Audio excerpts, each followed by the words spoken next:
saves I've had this week anyway. Going forward, our ASI and feat rule, we will be doing, it was voted upon, so we're going to go with what the majority rules was. At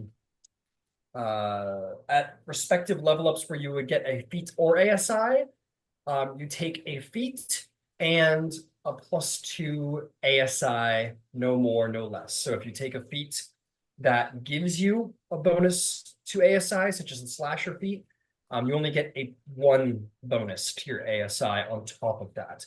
And then if you take a feat that doesn't, such as mobile, which doesn't give you any ASI increases, then you get 2 as normal.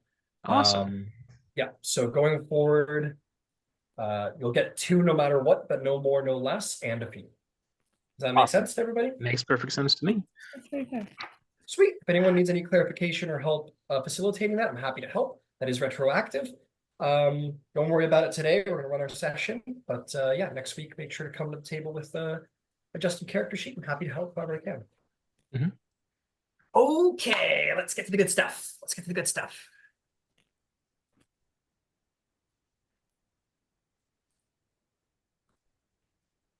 Alrighty then. Oh, guys. What can I say about last session? It was crazy. Lots happened. Um, you all found yourself being pursued. More strange happenings in the woods. And indeed, pursued by some humanoids who were after you. And eventually it got so damn annoying, so damn frustrating, the tension broke, and Ember just had to burn that forest down. And that was effective. I'll give him that. Very effective. Um, literal, the Knights of the Scorched Earth who have finished their campaign would be proud. Um, and yeah, you guys flew away, made your way away. And that night, while Nyx was on watch, who else but Nyx, who seems to be having this very interesting rivalry relationship with the Kato Geist, found herself approached by that adversary um, and came to take the crown. But Nyx just open fired on her, incapacitated her for 2 rounds straight. She was literally defenseless as the party jumped to their feet and just laid into her with everything they've got, turning her into nothing more than a spiritual essence. Uh, that should stall her for a little while, hopefully. But in the happenings, in the panic of the moment, everybody being awoken to defeat the Kato Geist, everyone turned to see that Zarvolg the Grim had placed that very crown that you had been protecting and resisting for so long upon his brow. You all sort of decided it was time to just kind of let that fly at this point. And as Zarvolg attuned to it, it embedded itself within his skull. And as he awakes this morning, his physical traits are very different. His skin very pale, his iris is black, inky black, maybe limbs ever so slightly elongated, just like that almost like uncanny valley, like you can't quite say that they are, but they look a little bit, and um,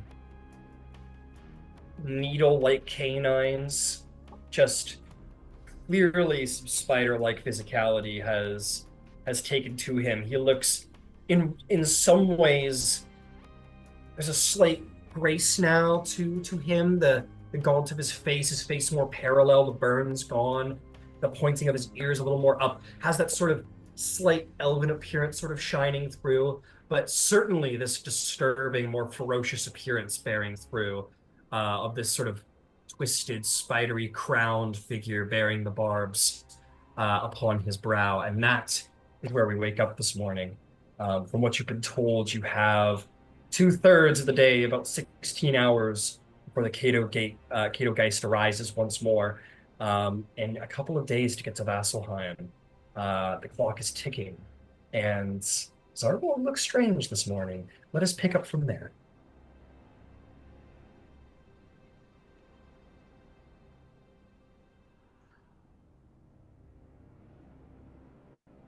Obviously, I don't think Zarvolg, you would note your appearance change immediately. Maybe out of the corner of your eye, you catch your hands a little bit and kind of realize you're a little different. Your teeth feel funny. I think Beverly wakes up with a like at the intimidating appearance of Zarvolg. Um, you all awaken. What do you do? Well, I think it wouldn't be long. Zarvolg is going to try, well, usually he's the first one awake. I don't know if that happens to be the case this morning, but um, he would be waiting to speak to Glint, whom he said he would immediately um, notify if something was to happen. And he did have a dream, so Hmm. he'll be looking to Glint and the group for an opportunity to mention the dream that he's had the night before.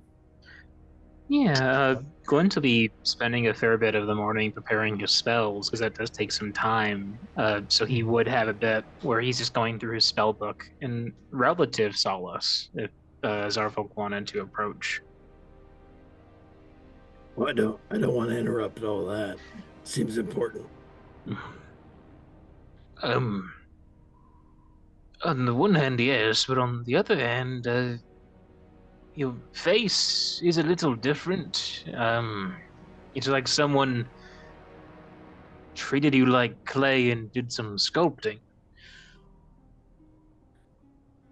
He tilts his head a little bit, and his kind of inky black eyes maybe reflect the light in a weird way, and he feels his ears, and he's like, "Well, Do you want I didn't a start. mirror? I don't think it's necessary. I didn't start out that all that great, so it can't be that bad now."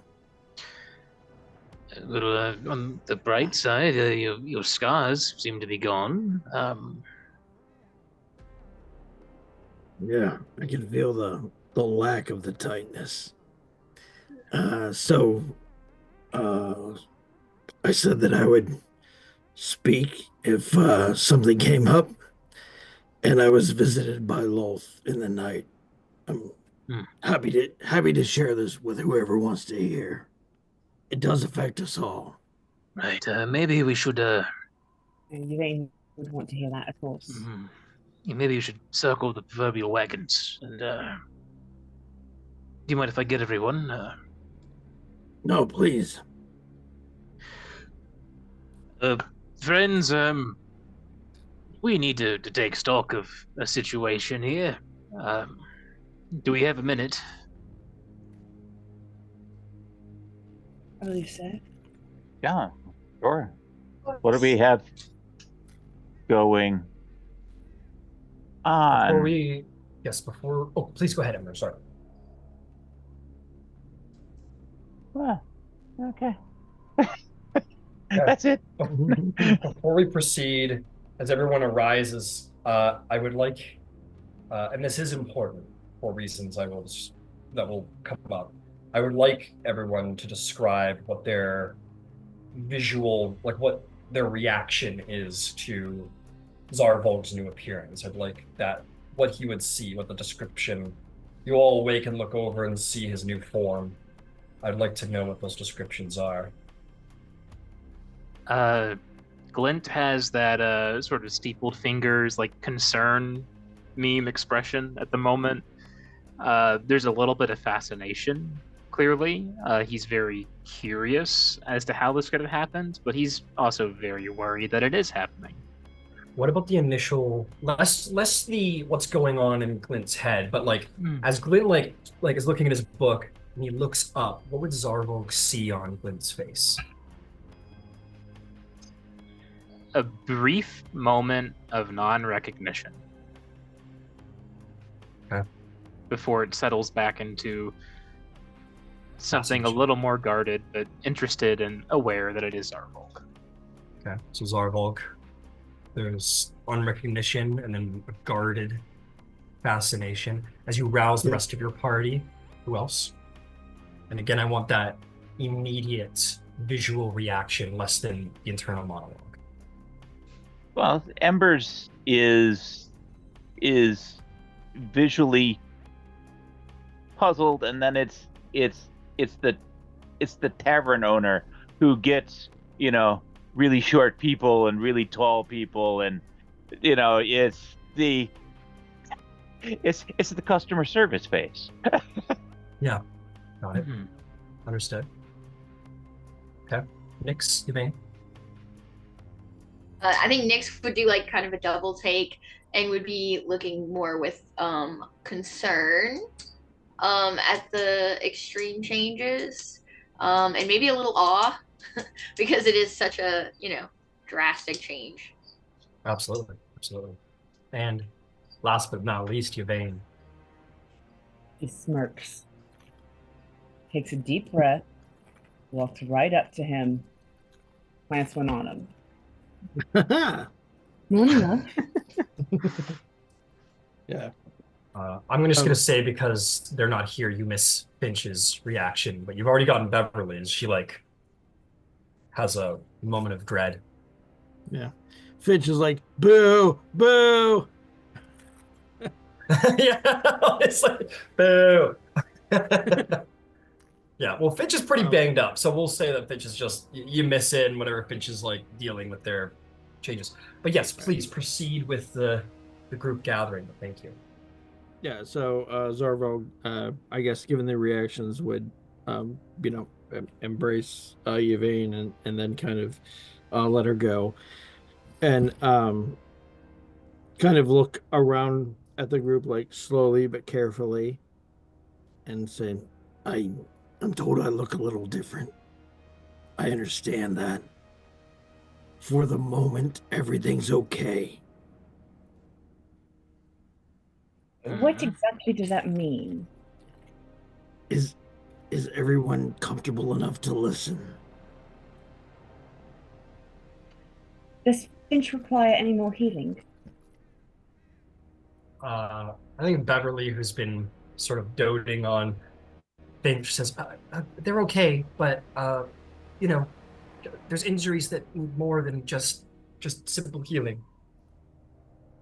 I understand. I just wanted to know if there's anything I needed to do immediately. No, I think they're okay. I'm just gonna say, for whatever, Finch's injuries were scar-based, but for the sake of Finch not being here, we're gonna say Finch is a little drowsy, out of sorts from whatever poisons and afflictions they received. I just wanted to do my due diligence. Absolutely. But good. I was just going to say, for what it's worth, while he's speaking, not that this certainly doesn't make the situation any better, but again, he's gone from burn-scarred to, something of a healing or a reformation. I'm sure his face probably feels a little different. He's got different teeth. So as he's speaking and trying to calm everyone, I'm sure there are weird, twitches and adjustments to his face while he's trying to feel what's going on with his own face. Glint's going to pull out the Mirror of Infinite Transpondence, not to activate it, but just to literally hold it up as an actual mirror. Oh, does it work like that? Yeah. Oh, okay. And he'll take a look. I mean, honestly, I'm not sure that Zarvolg has a great idea of what he looks like normally, but obviously these are very obvious changes. So he would, kind of tilt his head back and forth, bare his teeth, lift his head, kind of look at the coloring on his skin, look at his formerly mangled ear, and take it all in. Well, if that helps any, I can give you the red TV version. Oh, because I'm looking right at you. It looks kind of like this. That's not a bad idea. What do you see? Yeah, and I guess you would take a look at that Ember's modeled version of what Zarvolg looks like from somebody else's view. You guys have Ember has a beautiful mind moment as sculpting this illusion, and indeed creates your appearance. All right, so are we're all comfortable for the moment that I can speak and you'll listen? Mm-hmm. Of course. Great. All right, so next hard thing after the face. I was visited by Lolth in the night. And he waits for that to kind of settle in because everybody was worried about that happening. The good news is she hasn't asked anything yet, and she has at least agreed to not pursue the crown as long as it's worn and as long as it gets to Vasselheim. I honestly don't know what that means other than our safety between here and there from her. These are obviously still very dangerous woods. I also don't know what that's going to entail eventually as far as the deal goes. For the moment, I'm fine, and we're a little safer than we were. Now, based on what you've all told me, I get that she's not someone to trust.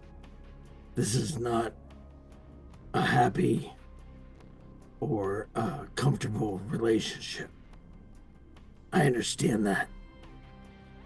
But if it gets us from here to there alive, then I think we can reassess once we get there.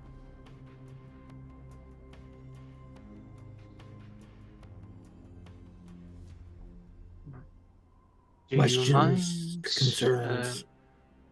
Do you mind if I run you through a small bevy of tests? He tilts his head, and again, a little more gracefully than probably Zarvolg has ever moved. Zarvolg is used to normal, like, brute strong movement. This is a little bit more graceful and, like, fast twitchy. So he, slowly cranes his head around and looks at Glint and says, "Absolutely." All right. If everyone's all right with that, I'll probably need about 20 minutes. I mostly want to just run some basic identifications, see if there's any active curses. I doubt there will be. This seems to be more the work of the item itself. You want to do the same thing to him with the crown that you did with me in the skull? Correct. Just to... Oh, yeah. And Zarvolg kind of immediately throws his hands out, and he says, "All right, that's a good point. I want to be clear that this does not currently seem like the same type of situation that Yvaine had with the eyes. I agree. I'm long-term concerned. I'm not immediately afraid, and I don't feel damaged or ruined. I'm fine. We're fine." I understand. I just want to cover some of the broad bases. I don't think it'll have any untoward effect on you.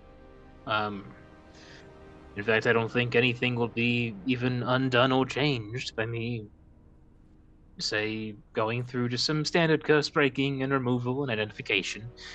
But it would make me feel safer if I did it anyway. And, well, I haven't had skeletons to animate for days, so I'm brimming with magic at this point. I'm 100% on board with whatever makes everyone more comfortable. Glenn will grab one of his books and begin flipping through the pages to settle on the identify spell. And we'll start to ritual cast that. Which spell exactly? Identify, followed by just to remove curse as a ping on Zarvolg as well, just as a general covering base precaution. He doesn't expect anything to come of it, but he's going to do it anyway. Understood. All right.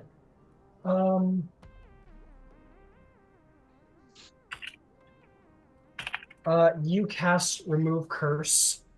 You feel that the spell sort of splashes across the crown, but takes hold of nothing. It is effective and not blocked, but there's simply just nothing for it to grasp onto. There's no curse to be removed. Yeah, which Glint will nod, and as he's casting this from the protective verses, I'm also going to burn a charge from those, and give Zarvolg some temporary hit points. Cool. Yeah. What do we got? You get 2d10, so I'm rolling those now. You get 12 temp HP, and that'll be until you finish your next rest. All good for me. Identify. Finally, you learn a little bit about this thing that you bear. This is known as the Circlet of Barbed Visions. This is a wondrous item, a legendary action, requires attunement by a creature of a non-good alignment. When you don't, let's see, blah, blah, blah. Just descriptions. It is indeed a vestige of divergence in its dormant state. While the Circlet of Barbed Visions is in a dormant state, you have advantage on initiative rolls while you wear it, but your charisma score decreases by 2. Your charisma score returns to normal if you remove the circlet, but you take 4d6 psychic damage when you do so. Additionally, when you make an attack roll, you can use your reaction to grant a +5 bonus to your roll. You make this choice after you see the roll, but whatever. Before the GM. What's a GM? Before the GM sees a hits a miss. You can't use this property again until you finish a short or long rest. You don't know what else it does as of now, but you do know that there are greater levels of power to be unlocked within the crown as Zarvolg's. I don't want to use the word attunement because that implies magical item functionality, but as Zarvolg grows more accustomed to, connected to the crown or himself, it's you don't. The identify doesn't tell you the situations in which it could grow, but essentially means when Zarvolg meets certain milestones in his personal growth, maybe connections with the crown or the god it represents, very vague milestones, it will unlock greater powers, and there is greater power within it. Well, in full transparency, I will tell you what all I can divine of it. Firstly, if you take it off, it's going to hurt. Quite bad. Probably a migraine. Maybe some blood. Beyond that, fortunately, it seems the crown is still somewhat dormant. I'm not sure the triggers for it to become less so, but it seems that as your connection to it grows more resonant, it may begin to wake up, as it were, and become even more powerful, which I don't think is a thing we particularly want just yet. I think dormant is a good thing. It's taking a little nappy nap. And probably as Glint is speaking, Zarvolg's listening, but his head maybe darts around a little bit as if like catching certain, I don't know, not necessarily movement, but certain like targets of interest a little more acutely, a little more carefully.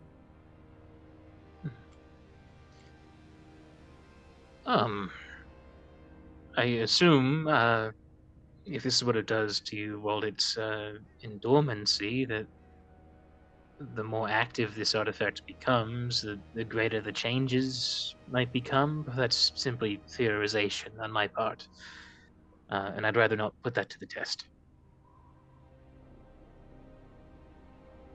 We don't want any other parts of your growing teeth.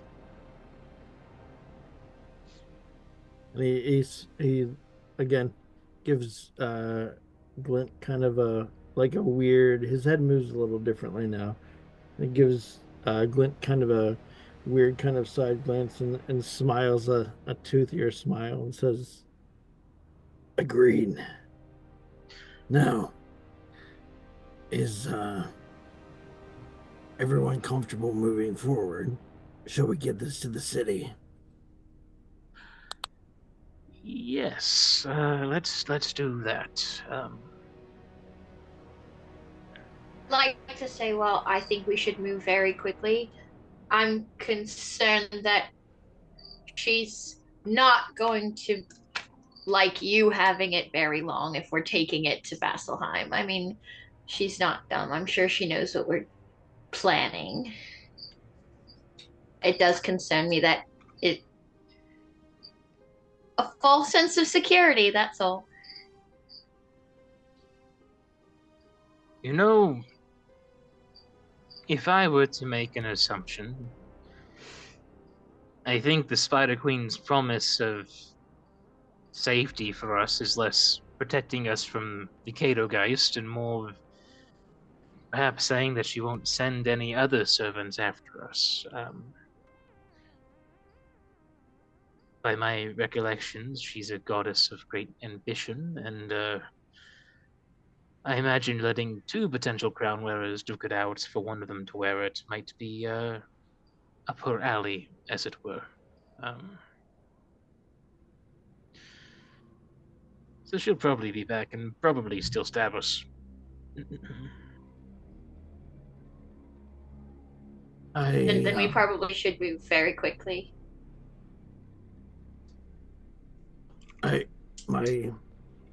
My understanding from the conversation was that the Kadogeist is, at least in part, driven by Lolth herself. And by the circlet itself. It wants to be worn. Wearing it seems to have pacified it to some degree. And as I said, whether or not it's trustworthy or not, we have Lolth's assurance that the circlet will not be pursued until we get to Vasselheim. Maybe that's a test for us. Maybe we find out whether or not that turns out to be true. Either way, we were already being pursued. Very true, very true. All right. Well,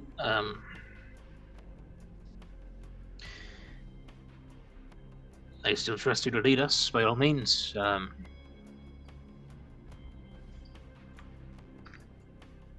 Do we go for maximum speed, or do we stay on the ground?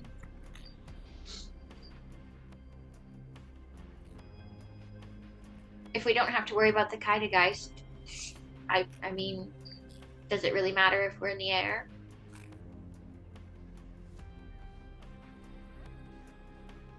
Probably not.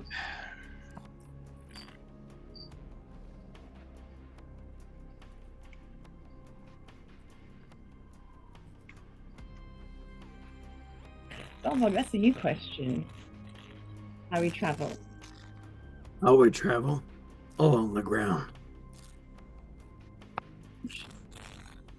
Ground it is. And maybe we'll run into some hostile wildlife along the way. Who knows? I, for one, eagerly look forward to such a thing.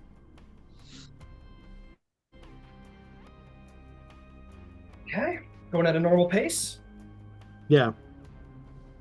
Are we doing the same things? Zarvolg scouting ahead and everybody following too? Yeah. Okay. All right. You guys continue. You're going to proceed along your way. There is a point that the air does smell of, burnt trees. That large wind definitely travels south here and there, the smell at least. Is the fire still going? Difficult to say from the ground. I can check for you though. Let me check. I'll have you make me a nature check or a survival check to see if you can determine this from your position. It's a pretty it will be a survival check, but may I roll my good or bad first, Omen, please? yeah. Holy shit! Of course, 17. So it's a woe, because that's how this happens every week. Got it. All right, survival. Dirty 20. Dirty 20. You guys began the forest fire at dusk.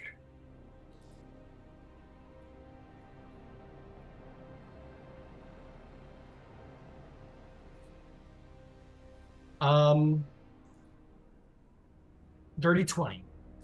I think it's difficult to tell from your position. You don't know the extent of it. You'd want to get eyes on it to be able to get like a perfectly accurate reading, but just from the intensity, the amount of smoke in the air, the movement of the wind, just very, very basic preliminary scan, you think that at least to some degree, yes, there is some form of fire still going on in the forest. But again, you're on the ground level below the canopy, so it's hard to tell. The next time Zarvolg comes back to us, I'm going to halt the company and say, I have to go check on something. I have to go check on something. I'm going in the air. I will find you, or you can wait here. What are we doing?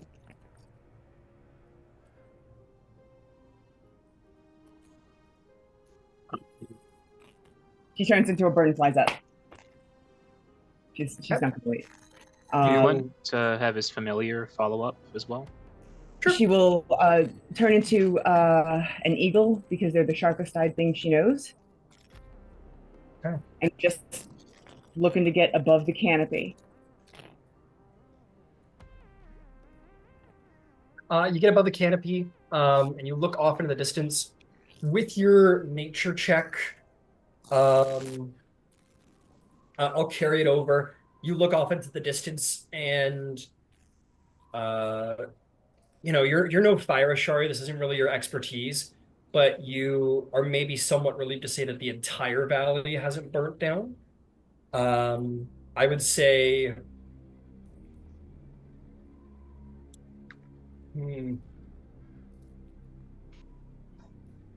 I would say towards the end of the lake is where the fire line is right now, and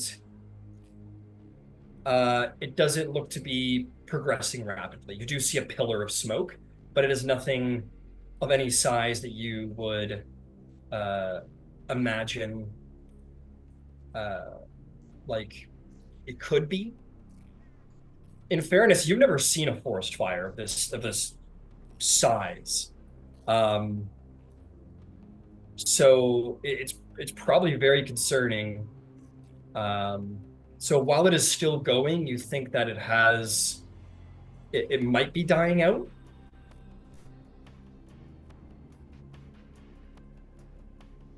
Would I have any way of quantifying the damage? Like, is this California wildfire millions of of acres just gone? Like, how I don't have.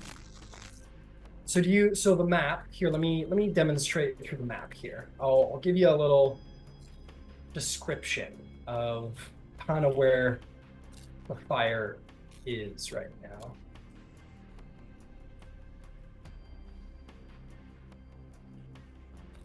Or you know what, this isn't a good representation. Hang on. Let me do it this way. I'm gonna put Would this be in roll 20? This will be in roll 20, yeah. So the line is where it is right now. And the gray line is the amount of foliage that is destroyed. So that is more than 50 miles of forest.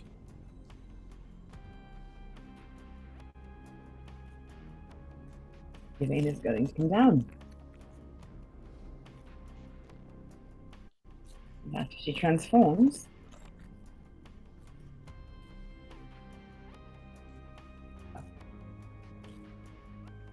All right. The fire we started is still burning. Before you descend, could you make me a perception check as whatever creature you are? Yes, please give me a moment to No problem. pull that up. I do have it pretty quickly. Come here, giant eagle. Perception, perception. Do I use I don't use my stats. I definitely use the bird stats. They're still pretty good. Yes. Oh, I guess that's interesting. That's interesting though. No, because you're a druid, you use your stats. Okay, So yeah, use your stats.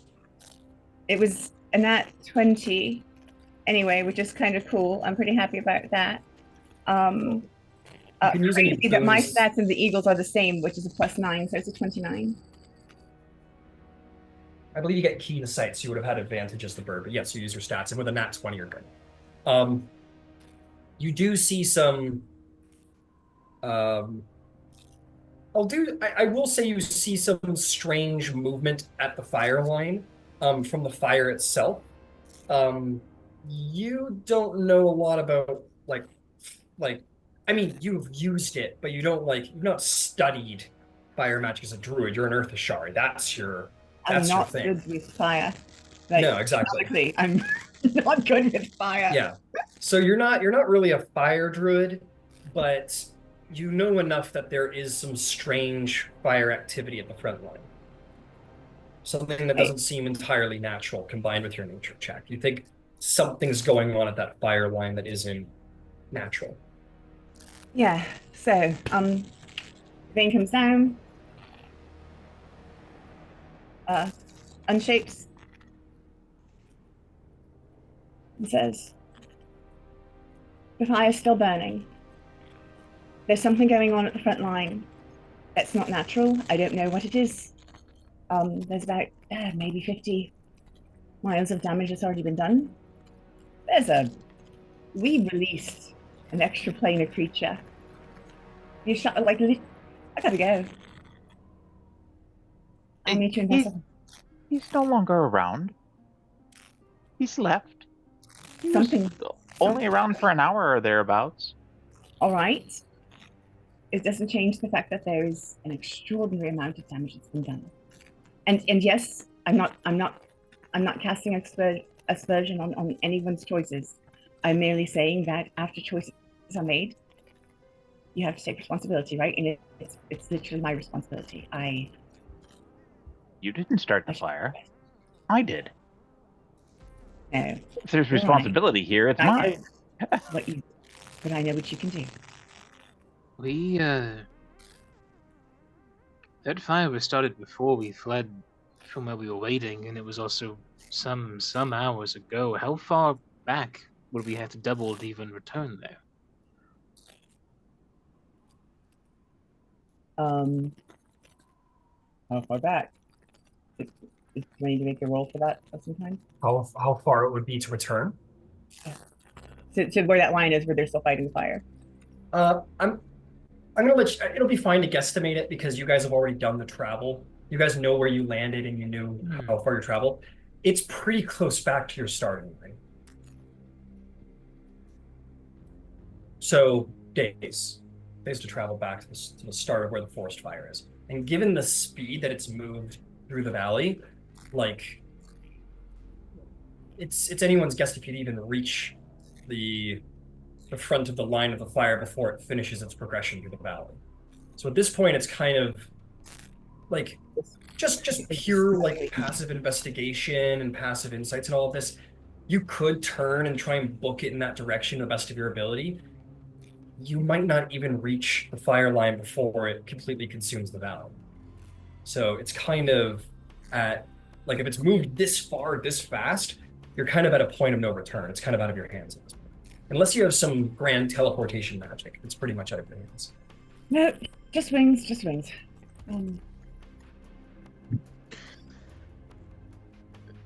I thought I would be able to fly back on my own, but you're right, it's probably farther than I can fly quickly. I think we'll have to trust the Ashari to handle it.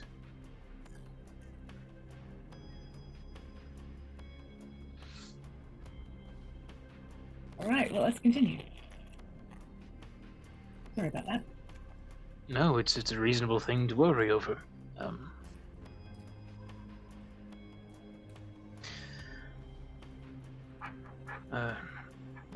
Yeah, Zarvolg, let's proceed. do we know how many days it may be until we reach Vasselheim? From the back of the line there, we'll say that at some point you guys discussed it. On foot, 2 days. Thereabouts. Got it. Yeah, I mean, honestly, and he kind of like pulls Glint aside and he's like, if I'm being truthful, I'm kind of testing this out. So we're taking a relatively straight line now. I'm not trying to hide anymore. So we've got some more direct travel ahead of us, which is going to shorten the time a little bit. That's good. And I'm sure it's a good idea as well to see the limits of what's been tweaked, I guess. Do you feel all right? I mean, you've been looking here and there into strange shadows and the like, and I'm not sure what all's going on there. I don't have the eyes for it. His I guess dark eyes now kind of narrow a little bit and then open back up again, and then he smiles a toothy pointed smile and says, I actually feel fantastic. Interesting. Good to know. Better than the alternative, frankly. Little concerning, but I'm glad you're in good spirits.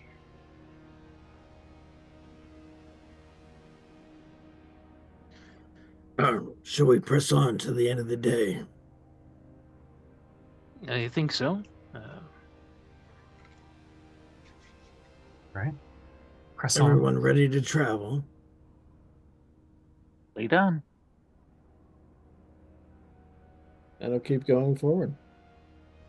As you're traipsing forward in the forest, Zarvolg, small whispers on the wind, whispers from the trees of that delicate but exacting feminine voice. I am pleased of which of you took the crown. That there is no doubt, but tell me, Zarvolg, what kind of true place will the crown find in Vasselheim?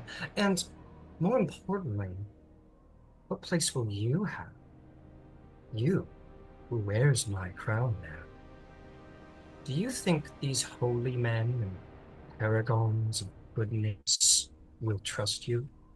Do you think they will ever let you be free? Ever again? He's just kind of, I'm assuming at a certain point he's distanced, and he waits until he's distanced, and he, I guess just kind of grumbles in his mind, maybe a little bit out loud. This isn't so much in your mind. It's almost like all around. whispers through the trees. Yeah. It's not like all around, like there's a chorus or anything like that, but yeah, it's like a whisper on the wind that you very much hear. Yeah, so he kind of mumbles quietly back, assuming that she'll hear. I've never assumed I would be completely free. I don't know what to expect in Vasselheim. I know that my friends have a lot of faith in what goes on there. I don't. I don't have faith in anything living. But we're going to find out. You seem to have faith in your friends. You seem to have faith that these wonderful gods of theirs will not imprison you. will not keep an eye on you, will not protect the good people of the world from you, you who is so bent. And at this point, he a little bit, not in. Again, he's respecting the assumed power or whatever, but a little bit kind of snarls back and he says, "I'm a survivor. Sometimes you have to make nice with what comes to you." Ah, I couldn't agree more. I have to wonder, Zarvolg, all those people suffering in the south of Tal'Dorei, all those people that you dream about and think about, people who are like you, can the morals of your allies truly stand up when you are offered an army? When you are offered strength and might to go and save all those enslaved? No. No. No, their short-sightedness would see such profane evil locked away and not use the resources it would grant you to save those in need.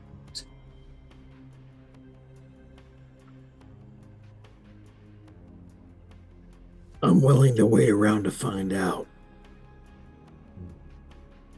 And while you're waiting around to find out, I wonder, with each second that passes, what happens to the children there?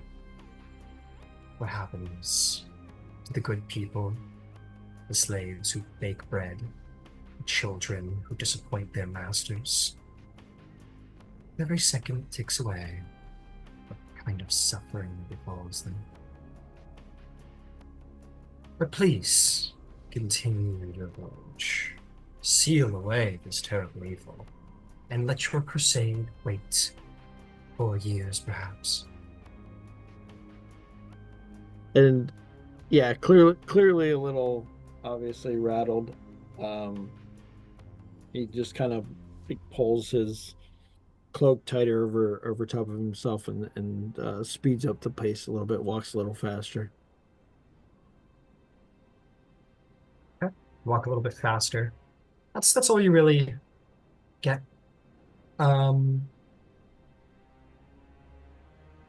Your day progresses, you travel through. Whatever dangers may have befallen you in these woods before, seems quite easier to travel. No great presence of spiderkin. There's no hunters or strange occurrences as you wander through the wood. And as the day comes to an end, you are you camp out in the middle of the wood. You think, Zarvolg, you're kind of doing that nice twist out of the valley that's going to lead you to the bridge that will take you to the final plains before Vasselheim. You only have a couple of miles of woodland left before Vasselheim will come into sight. You all come to camp. Does anyone want to do anything at camp? Yeah, I mean, it can be toward the end of the night, so anybody else can go first. All setting up camp by wood. Glint will kind of do the usual of laying down a few alarms. He does not do the private sanctum tonight, partially as a test. Beyond that, I think he's probably taking some notes on some of the various trees and foliage here. Just because it's been a while since he's been even in this region. He's never really been in this stretch of the woods before. Okay. Fair enough. Fair enough. Fair enough. Does anybody else have anything they wish to do? Would Yvaine wish to track the progression of the forest as the day darkens and the firelights be easier to see?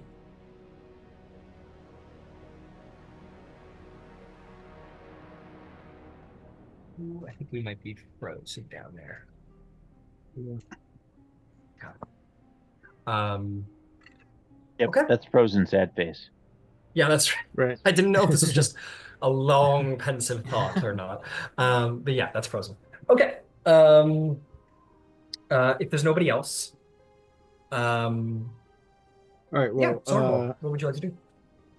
no, I was actually going to interact with Yvaine. So, she says her internet dropped. We'll get to that. I guess we can get to that as soon as she comes back. Yeah, that can be retroactive. Um, Okie dokie. I'll head to bed. Okay.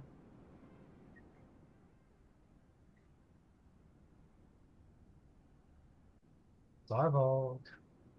Mm-hmm.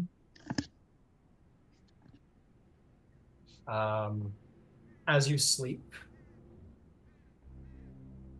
Let's see. You stand once more at the fireside. You awaken to see your allies have fallen into rest. You awaken much like somebody who might have nodded off at watch and kind of open your eyes. The fire's gone out. Everyone sits and sleeps in their bag in the cold. And you look around the wood, tangled and vast. It seems more tangled than it ever was before.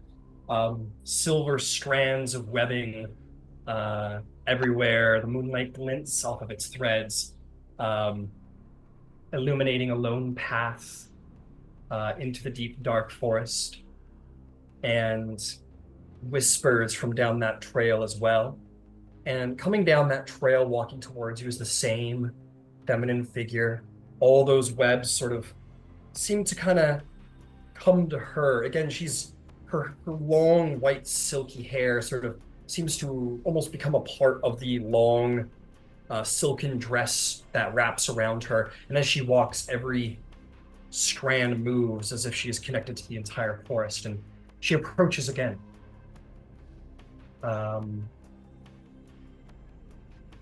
She says to you, Zarvolg. She kind of looks around at all the webbing and she says, "Did you know that's way back when they said that I was the most all-knowing of the gods?" I did not. Many would say the knowing mentor, the moonweaver are all-knowing. And while it's true they have great powers at their disposal, my webs are everywhere. I am in every forest, in every corner of every dark house. I see every shadow and every plot that stirs, every thought that's made. I am connected everywhere. But before we return to that vision, before anything else happens, we get our Yvaine back. Why don't we have that interaction first? Oh, the previous one? Yeah. Yeah. So before they went to bed, Zarvolg would have tried to seek out Yvaine individually, and tried to approach her in a comforting manner. And he is more. He's a little probably less like spiky and spiny now, and a little not physically, but like personality wise, and a little bit more like a tiny bit more transcendent. And so he tries to approach Yvaine in a comforting manner and says, No. I understand you've had a difficult day. Are you all right? No. No, I'm not, but I'm like I'm gonna get us to Vasselheim, I'm not in danger. But Is there anything I can do? Yeah, actually, there is. The next time you tell us to do something and I don't back your hand, Chase me. And he kind of. If you'd have put that crown on, if you'd have put the fucking crown on back in Tal'Dorei when you'd wanted to, none of that would have happened. And he kind of again tilts his head a little, and his like black spider eyes widen, and he kind of gestures around, and he says, "We're not quite out of the woods yet."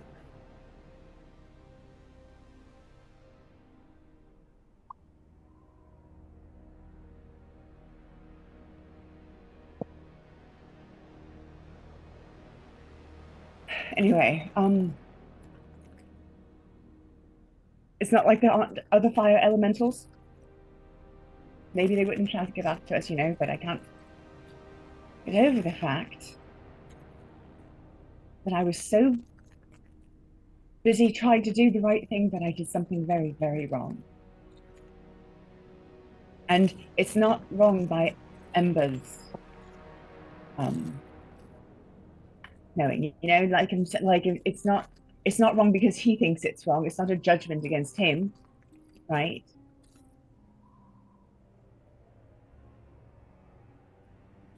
But it's very much a judgment of what I should and shouldn't allow. Because you're putting the crown on is absolutely preferable to that. And he, kind of looks at her and tries to look at her deeply in the face, but again with spider eyes. So, and he says, "I think that we can look after each other. I don't think that we can completely always be responsible for each other."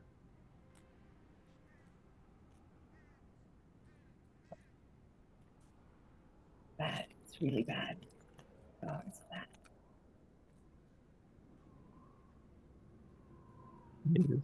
He tries to, and she just puts her head against his chest. yeah, and he tries to kind of a nod, in sympathy, not empathy, right? He doesn't really feel it, but he tries to be sympathetic and compassionate to the fact that she's upset. She's really happy just to be there in that moment. I mean, nothing can be done. All right, and I guess that will be it. I just wanted to have that interaction. So then, at that point, Absolutely. we can go to sleep if nobody else wants to has anything else. I would ask you, Yvaine, would at any point before sleeping, would you want to recheck on the fire line? Yeah.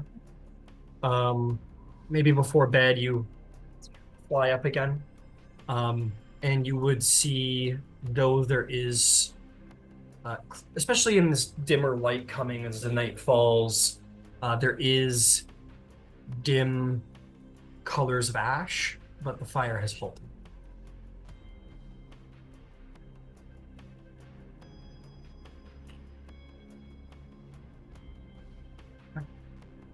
Returning. And everyone know that it was looked like it was contained. Absolutely. Returning to your vision, Zarvolg. Yeah. She says, "The knowing mentor has her books. Sahin apparently reads those books and interprets them for mortals not smart enough to figure it out for themselves. But, oh, sorry, that was DM mix-up, other way around. Sahin decorates the sky with stars, and the knowing mentor dumbs it down for mortals to figure out. But it is the spider webs that are in every shadow and every corner. It is Lolth that knows what happens everywhere. And I can tell you, Zarvolg, what is happening everywhere. What I wonder, do you care to know about? Your And little girlfriend plays at the idea of being all-knowing and having great visions. Would you like to truly know what is and will happen? he almost kind of immediately answers, no. No. We have the members of the party and I have different outlooks. I'm not the guy that wants to know ahead of time. I'm the guy that wants to be able to react. I don't believe everything is for us to know ahead of time. If there's something specifically that you think I ought to know, I'm all ears. But I have no personal desire for any sort of precognition. I'd rather deal with things as they come up. Easier to beg your head in the sand, I suppose. Well, let me show you what you need to know. And she'll sort of wrap a finger around one of the spiderwebs and tug. And as she does so, the trees almost seem to sort of change and fade and move around as if she were the puppeteer of a great show. And you find yourself at camp that morning, and you see the look on Nick's, Beverly, Glint's face, that sort of shock. So they look at you, goes, don't you see? It's fear. Not of you, of course, Zarvolg. No, you are their good friend. Their fear of what you have. And then Yvaine walks up to you with a sort of a smirk on her face and plants one on you, and she says, and even she uses you despite. They are controlled by their feelings, Zarvolg. They are controlled by their fear of the crown. And then she pulls another finger, and the whole scene changes, where the great treescape sort of envelops above you, and a great canopy blackens the surroundings around you. And your eyes take a second to adjust in this new darkness. It takes but a moment, but still they do. And you see infinite amounts of pairs of glowing red eyes. And as the scene comes into view, you see hundreds of armor-clad drow warrior bearing scimitars and daggers in rows before you. And Lolth sort of gestures to behind you with her head. And you look behind you, and you see polished from dark obsidian, formed from shadows and draped in silken veins, with a dark blade and a crossbow sort of leaning across the arms, is a elevated throne before this great army of drow. And this feminine form sort of comes up and puts her hand on your shoulder and says, what would you do, I wonder, Zarvolg the Grim, with such power and prominence at your fingertips? You're a survivor. I wonder what you could do when you're not just merely surviving. Yeah, well, this is not his strong point, so he will silently, slowly, but very confidently and proudly, walk up I'm assuming there was some, like a little staircase or whatever, and take the throne. You sit on the throne. Yeah. You sit on the throne, you sit back. Feels good as you sit there. The throne is not comfortable, but you know it's not meant to be comfortable. It's meant to be a thing exacting. And you have a better view now of the hundreds of drow warriors and priests who stand before you, ready to your beck and call. And as you take that seat and look outward, you feel the barbs on the crown sort of grow up and outward, more less like a circlet of spines and more like a large crown of prominence. And you hear all in perfect synchronicity. You hear all of them bring their hands up, all the warriors, and before you, obeying your sovereignty before them in the darkness. Lolth is there beside you. And she says, "This right now is a dream, but it is not by any measure impossible. Frankly, all you need to do is go there. This exists. It's in Tal'Dorei, this throne, waiting to be seated upon. You just need to go there. And this could be something you see through your waking eyes." General Zarvolg, valiant and mighty, liberator of the south, ruler of the peninsulas of Tal'Dorei. All hail the sovereign. All hail the Spider King. Yep. And he kind of, puts his shoulders back and lifts his head a little bit, and there's a little bit, like a tiny, I guess, smirk, as he hears all the things he's always wanted to hear. Before the dream fades, she will whisper quietly now to your ears. You look out at this grand army, at your vastness and your strength. Even your very armor seems to transform into a prominent black chitin that coats you, and is much more fitting of a king of your stature. And she whispers in your ear, "Allies, friends, lovers, they always betray, Ventry. They always lie. It is part of what it is to exist, to betray and lie. These things will always be. It is better, I think, to accept it rather than be alone. You can see your greatness. Accept the bonds. Accept the possibility of deception. And no one will ever challenge you again. No one that you could not cast down for yourself. This is your destiny. If you accept it, the world will kneel at your feet, Zarvolg the Grim. You need only return my crown to Tal'Dorei, and I'll know you to be my champion.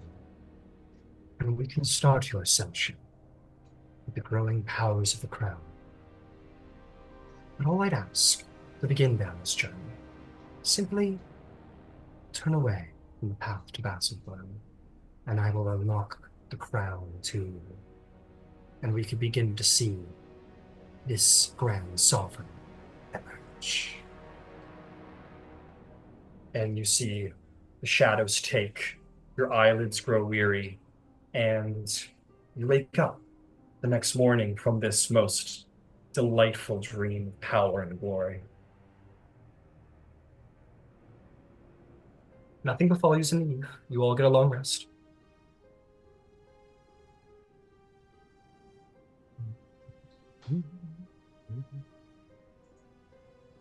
Yeah, so again, Zarvar would wait for everyone to wake. And try to...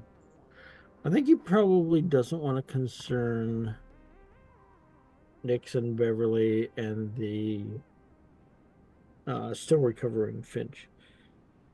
So he'd probably gather Ember and Yvaine and Glint. Maybe just outside of like the camp area and in a rather subtle way, right? As everybody's kind of fumbling to start their mornings. They would say, I guess he would probably look. No, he would look to like very pointedly at each of the three of them. Um, and he would say with a little bit of a smirk, "Heavy is the head." And he would wait for that to sink in, and then he would say, "I trust you all to do what you need to do."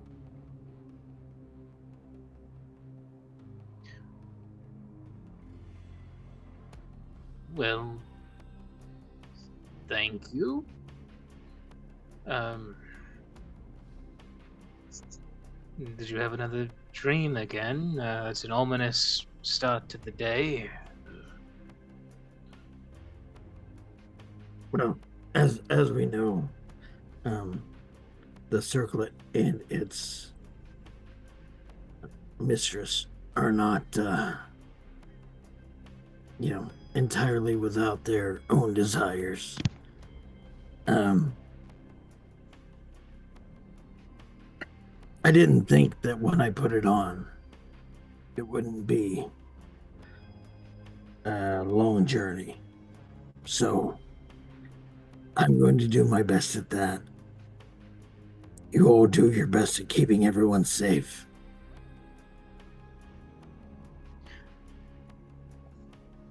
All right.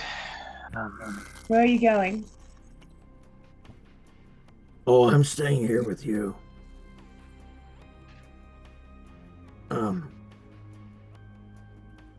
What was I said? guess. Yes.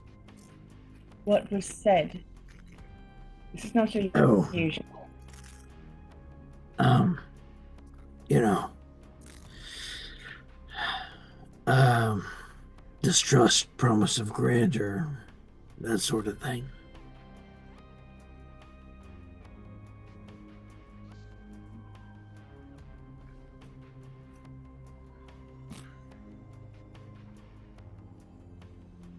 Did you trust the promises?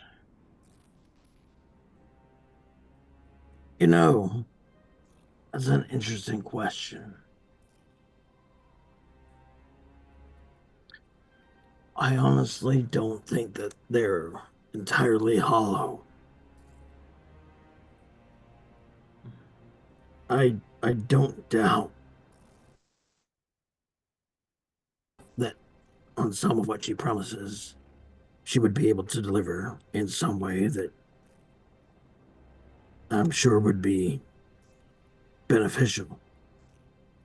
Someone makes its way into Lolth's graces, I'm sure.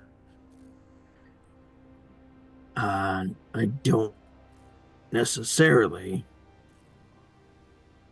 believe that that's the most comfortable place to be, even at the top.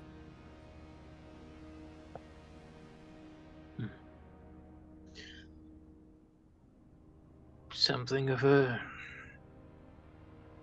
sword hanging over the throne situation.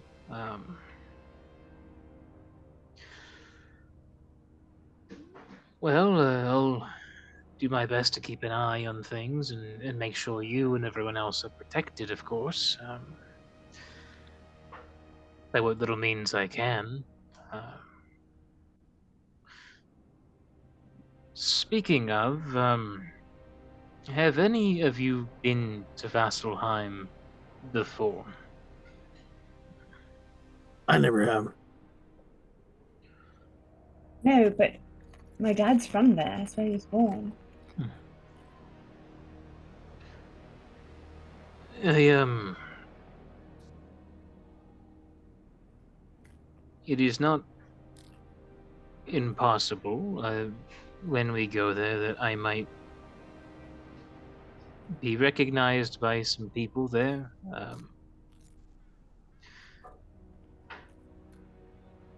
Though it's been some time since my last visit.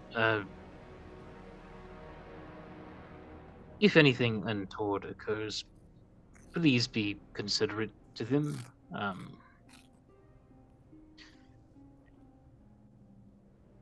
I don't want anyone harmed.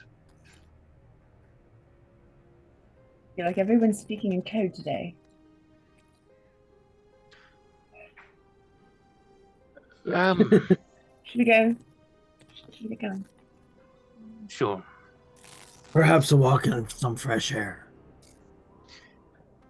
That sounds lovely. And I will in earnest continue to lead them. We're still 2 days out. I think this week. You would be. Let me see here real quick. Oh, come here, Mr. Pointer. You're like a little more than a day. It's fine. You'll get there by like the end of the day today. Oh, by the end of the day today.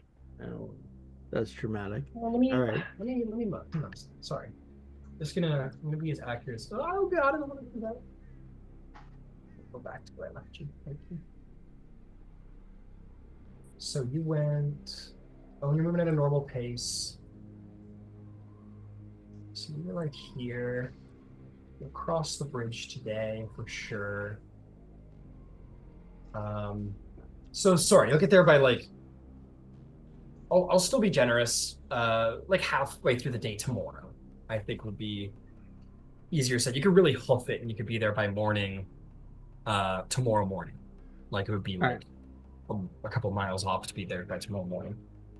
I think we will travel at a normal pace and be a half a day out at the end of the day. And to be very clear, folks, unless you have a map and are a cartographer, you don't know this for sure. Like this is all guesstimation at this point, because what you guys have received is flying down at the beginning of your journey, even the other day, and guesstimating distance and travel speed from an aerial view. So this is a very much a guesstimation by themselves. Right. All right. So let me rephrase that then. I will continue to push the group, to lead the group directly toward Vasselheim, but not at a forced pace, at a normal, comfortable pace. Well, for what it's worth, I am a cartographer, and before we left the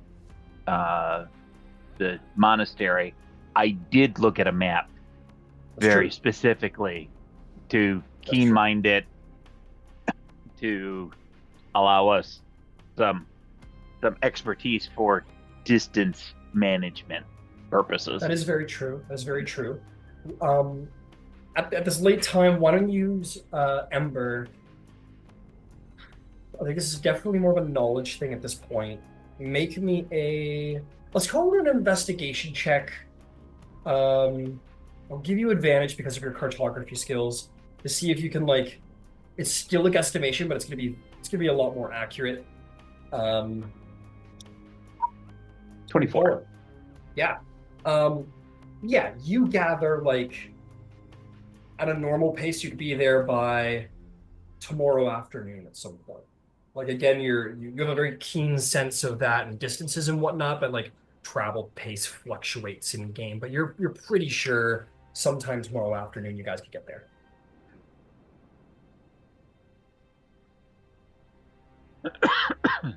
Sometime tomorrow. Yes, you may. I sent you a Zoom chat. All right. Let's see. Okay, understood. Understood. Okay, you guys shall proceed into. Well, I'm not gonna spoil anything around that for you, but I do want to ask: is there anything you'd like to do on top of that? No, just passively. Okay, understood. Okay, you guys travel for no great period of time. Let's see here. Or actually, my mistake. About half the day. see how that goes for you. As you're traveling through about half the day, you guys hear the sound of water, and you come out from the forest to see that there is. It's actually quite. Yeah, it's actually a pretty cool sight. Worthy of a soundtrack change, I think. Um, let's see here. You guys come out to see a long, flowing lake. It's a lake. Before you. And anyone who looks left would see like half a mile, maybe more up the bank. There is a long bridge that goes over that river. There's no issue there. You can perfectly come out of the woods onto the road, but it's a little ways off. And as you look across the river, excuse me, bodies of water mixing them up all the time, you see indeed the forest pulse, and you see a vast, long, snowy plain.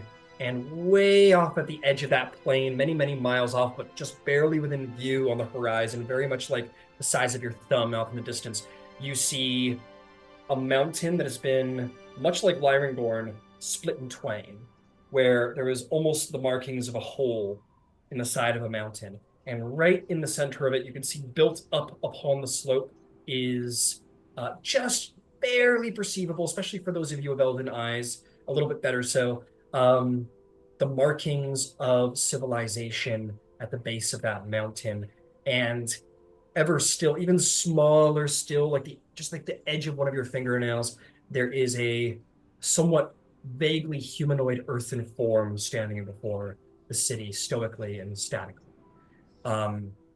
You can just barely see it in the distance, but after all this travel, you have reached Vasselheim. You will get there tomorrow.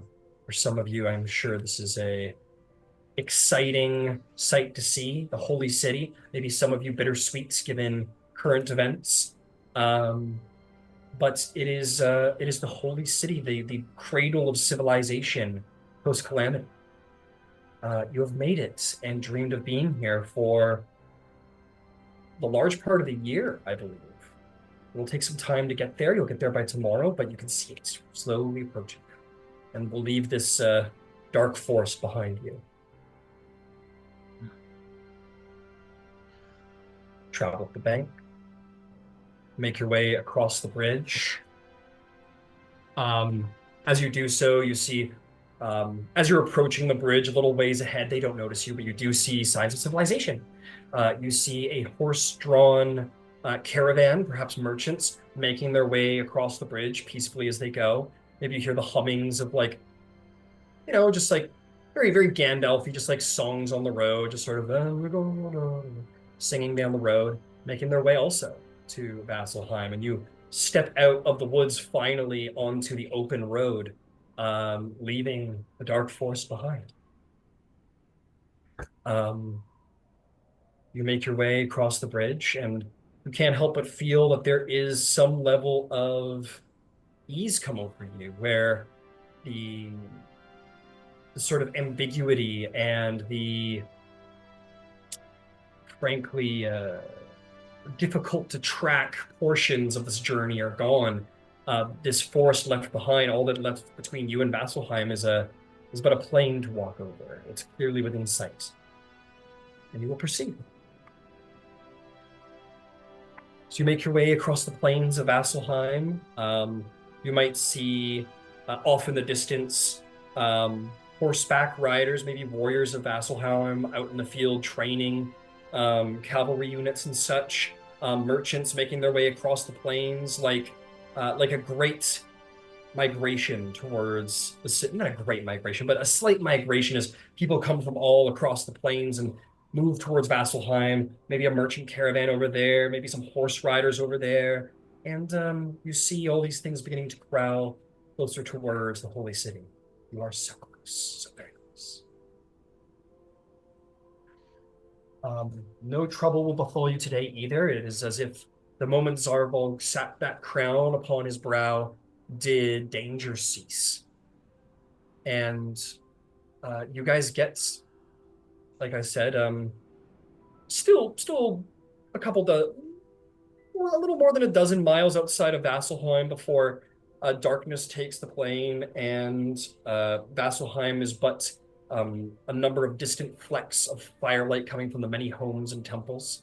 You're almost there. You're almost to the holy city. This journey is almost at its end. Would anyone do anything around the camp before approaching?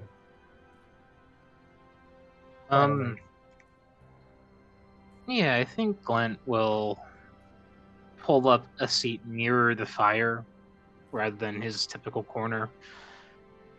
I suppose I haven't been entirely honest with everyone, and I suppose that close as we are, it is well worth being such. Do you all have a moment before we bed down? I likely won't be sleeping much, but I don't want to disturb anyone else. What's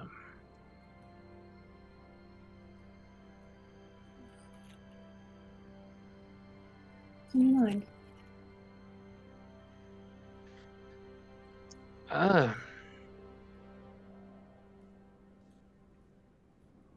The last time I was here, did you see that creature moving over the city? That Titan.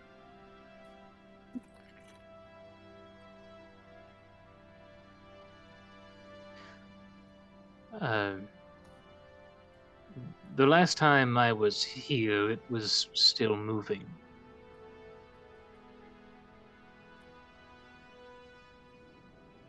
Can I make a check, a history check? Why don't we stay in the moment Okay. for? Let's stay with this.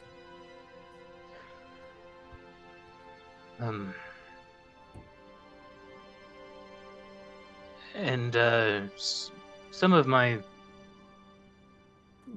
worries regarding Zarvolg's current situation and divine promises is that I've seen God simply lie before and break what else they've given to those that give them loyalty. I've sworn myself to higher powers before. I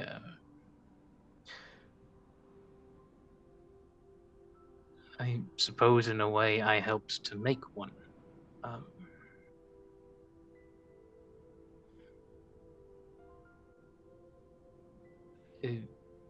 Some time ago, and it's been quite different since. I was a member of something of a small religious movement, a cult, really,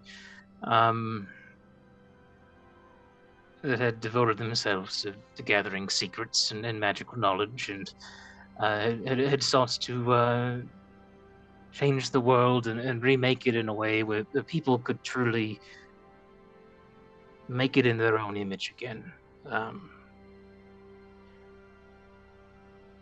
And the figure that we all followed was quite charismatic and very old, and knew the answers to many a question that stumped countless others before and after.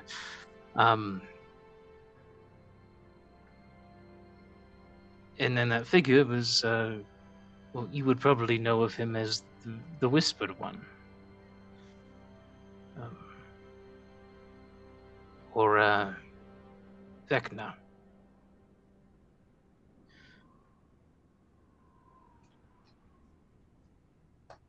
There would be no role required for such an event that occurred in all of your lifetimes. Vecna, the Whispered One, who a mortal who ascended to godhood. That I think the details are maybe not that specific for all of you, but the point being, the world came under threat by a new god who established itself on the face of Exandria. Vecna, the Whispered One, a god of great evil that almost destroyed the world, if not for Vox Machina, and almost laid waste to the Dawn city of Vasselheim. a great apocalyptic evil that was stopped only a decade or two ago.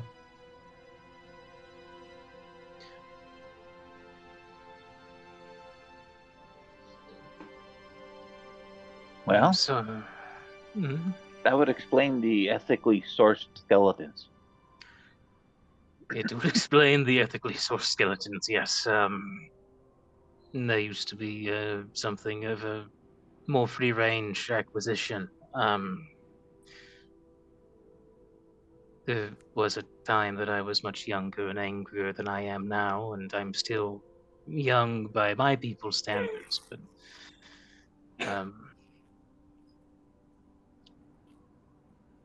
I have not been here since last I fled this city.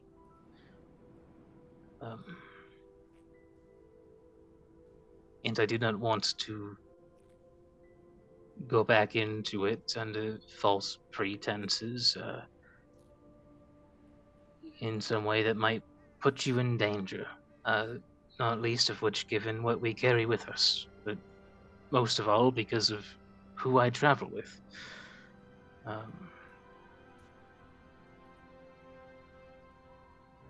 So as I said earlier today, if something happens while we're there, and it's not without reason.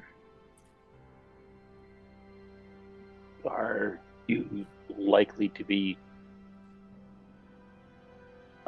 arrested, pogromed, whatever on sight and identification?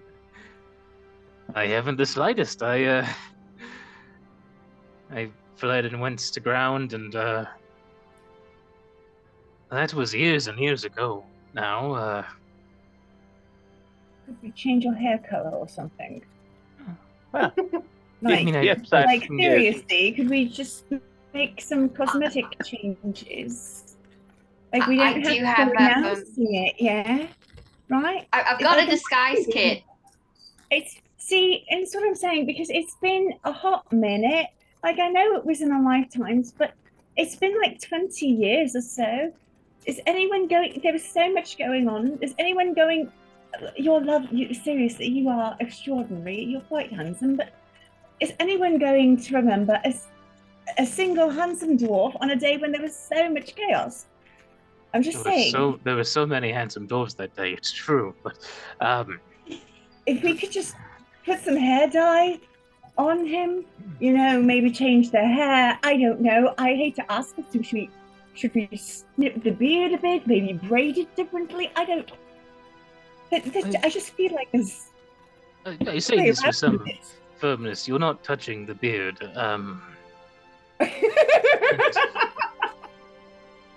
Look, if someone does, against all odds, recognize me, it is for good reason that they do, and I don't want to hide from that.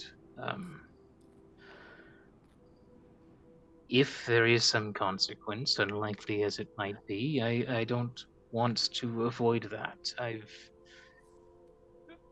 I've spent 20 years avoiding things, and past a point, the act of avoidance grows more tiring than the act of actual acceptance, I find. It's quite exhausting. Seems to be a theme.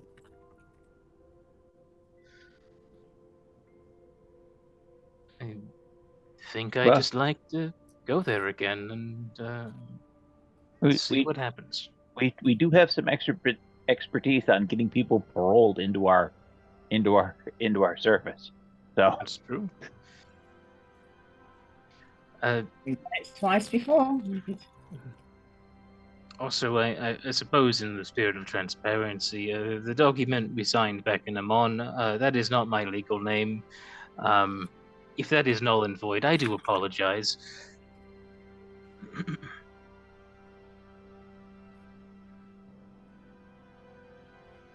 Well, we'll have an interesting day tomorrow. Or I'm sure. A completely dull and uninteresting day. In either case, it'll be a day.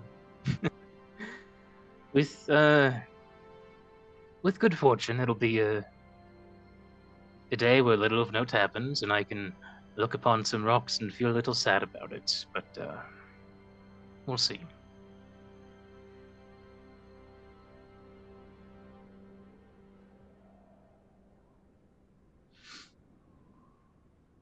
Hey, you didn't happen to make it out with like a funky eye, did you?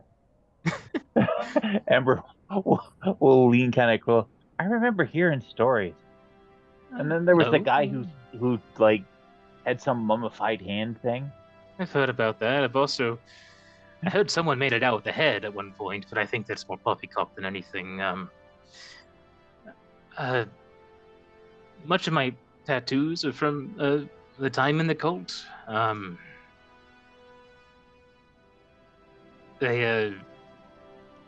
It was some old ritualism to try and unlock magical potential and aid in arcane recovery, and I've long since outgrown them, but it does sort of mark me out, I think, to those in the know. Beyond that, I mostly got out of there with clothes on my back, the staff in my hand, and the ashes of some men upon my boots. Ashes happen. They do. No worries.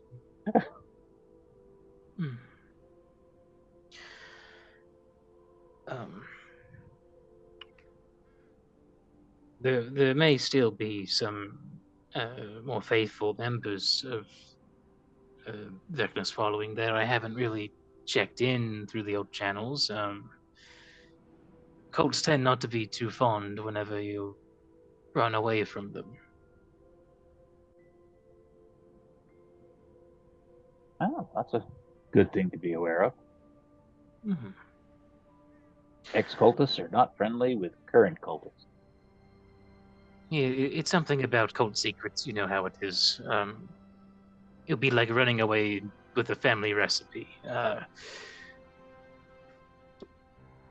That's all, though. That's the big thing I've been stewing about. I just wanted to be sure that you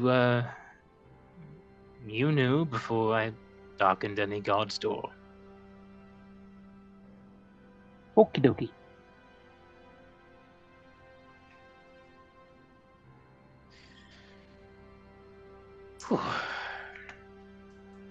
See, isn't that lighter and better? It is, honestly. It's exhausting. Sometimes not saying things. I figured it was the right time, which is to say that I procrastinated on it until the only time remains to tell it. So here we are. I'm pretty certain that is also the only way that occurs.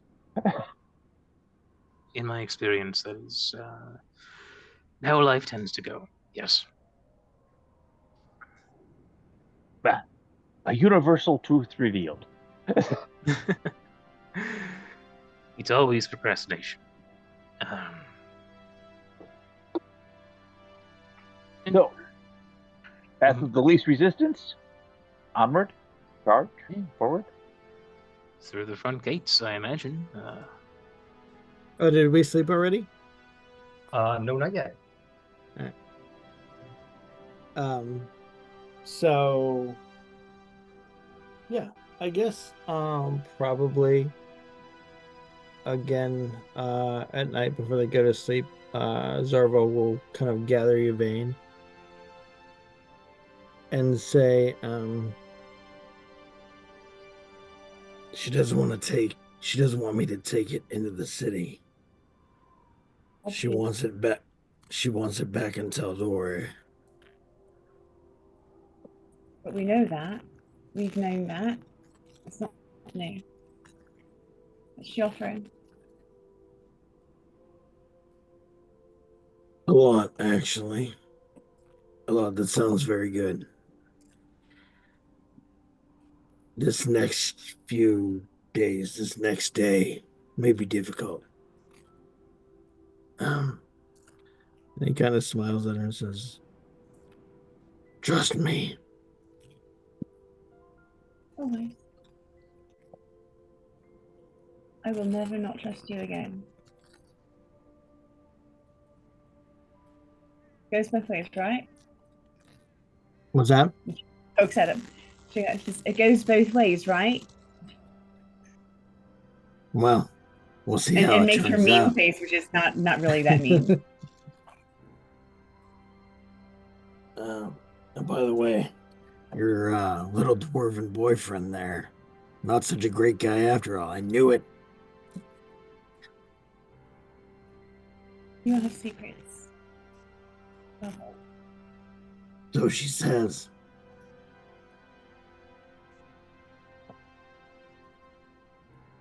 Anyone who says otherwise is lying.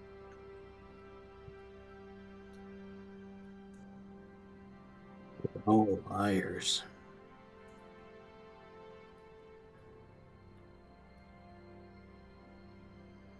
And that'll be it. Oh, he might he'll give Glint a little spider wink before he turns in and goes to bed. We'll just give a little salute with whatever quill he's currently doing notes with.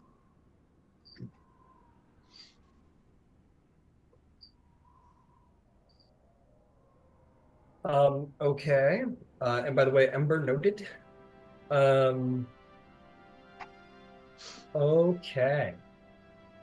Okay. And that is all before bed? Yep. Oh man. Should Almost be an there. interesting Almost night. there. Yep.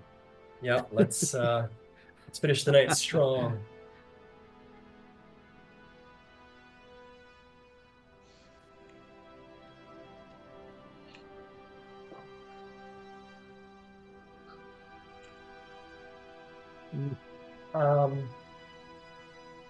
Okay.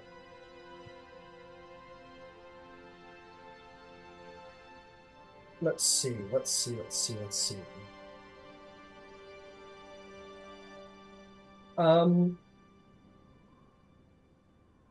find yourself in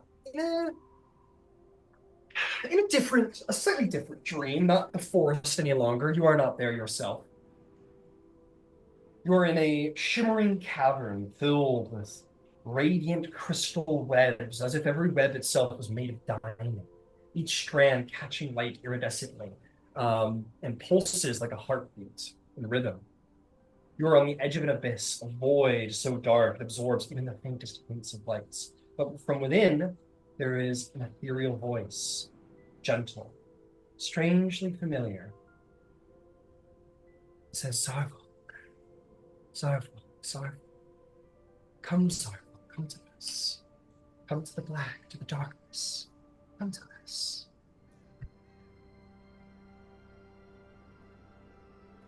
You see the wise maternal figure cloaked in spidery silk as she ever is. Intricate lace, hand extended. Hand not extended, my apologies. She says, out of curiosity, let's see where this one goes. So, there's the void down there. Blackness so beckoning. And there's the diamond webs. What does Zarvolg choose?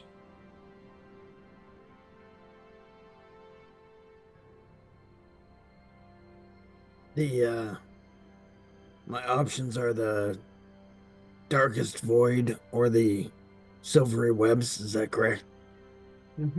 That's right. The unknown, the black, the inviting,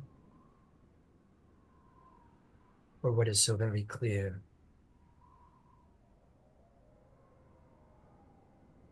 I gotta be honest.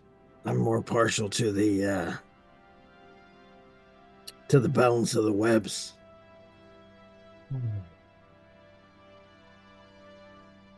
Then go to them.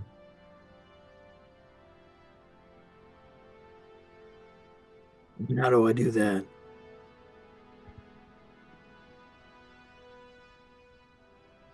Go to them and pull on a thread. And let us see what we see. Yeah. All right. So hey, we'll walk slowly over and kind of like, I think, kind of take in the beauty of the web for a while, because webs are extremely intricate and beautiful, and maybe not intentionally, not trying to find anything, but maybe just trying to like understand a little bit, even get an idea of the pattern, and then eventually, um in his limited understanding, uh kind of pick one um thread, which is going to be pretty random, but it doesn't necessarily seem random to him. Like, it seems to him like he made a decision, but he'll pull one. Okay. As you admire it and you begin to reach out to pick a web, um, let's see.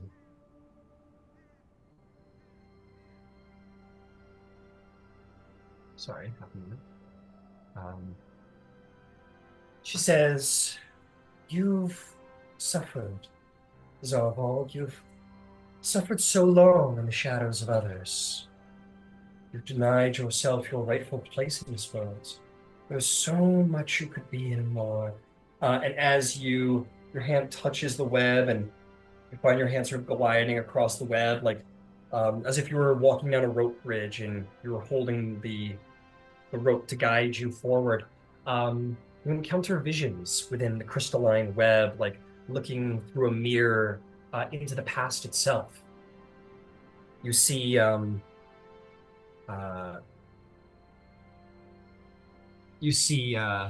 Rushgra Cleave looking down at you as a little boy, denying you.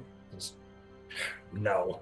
And just walks away apathetically of you. You walk further still. You see the elves of the woods sending you off somewhere. You see yourself a bag of gold dropped into the hands of a dwarf. You see torment, the hands of many, much pain, much loss. You see the final faces of those who saved you long ago.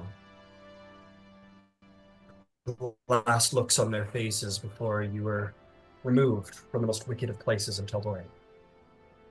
Pain and loss flicker like embers through the spidery web as you make your way through. And like a balm to your ear, Lolth says, "All this pain, I have no doubt it was to make you stronger, to shape you into someone powerful, someone to be feared. No one understands you. No one like I do." As you hit sort of where all of that single thread of crystalline edge comes to the epicenter of a long sprawling web, the center of the spider's web, you see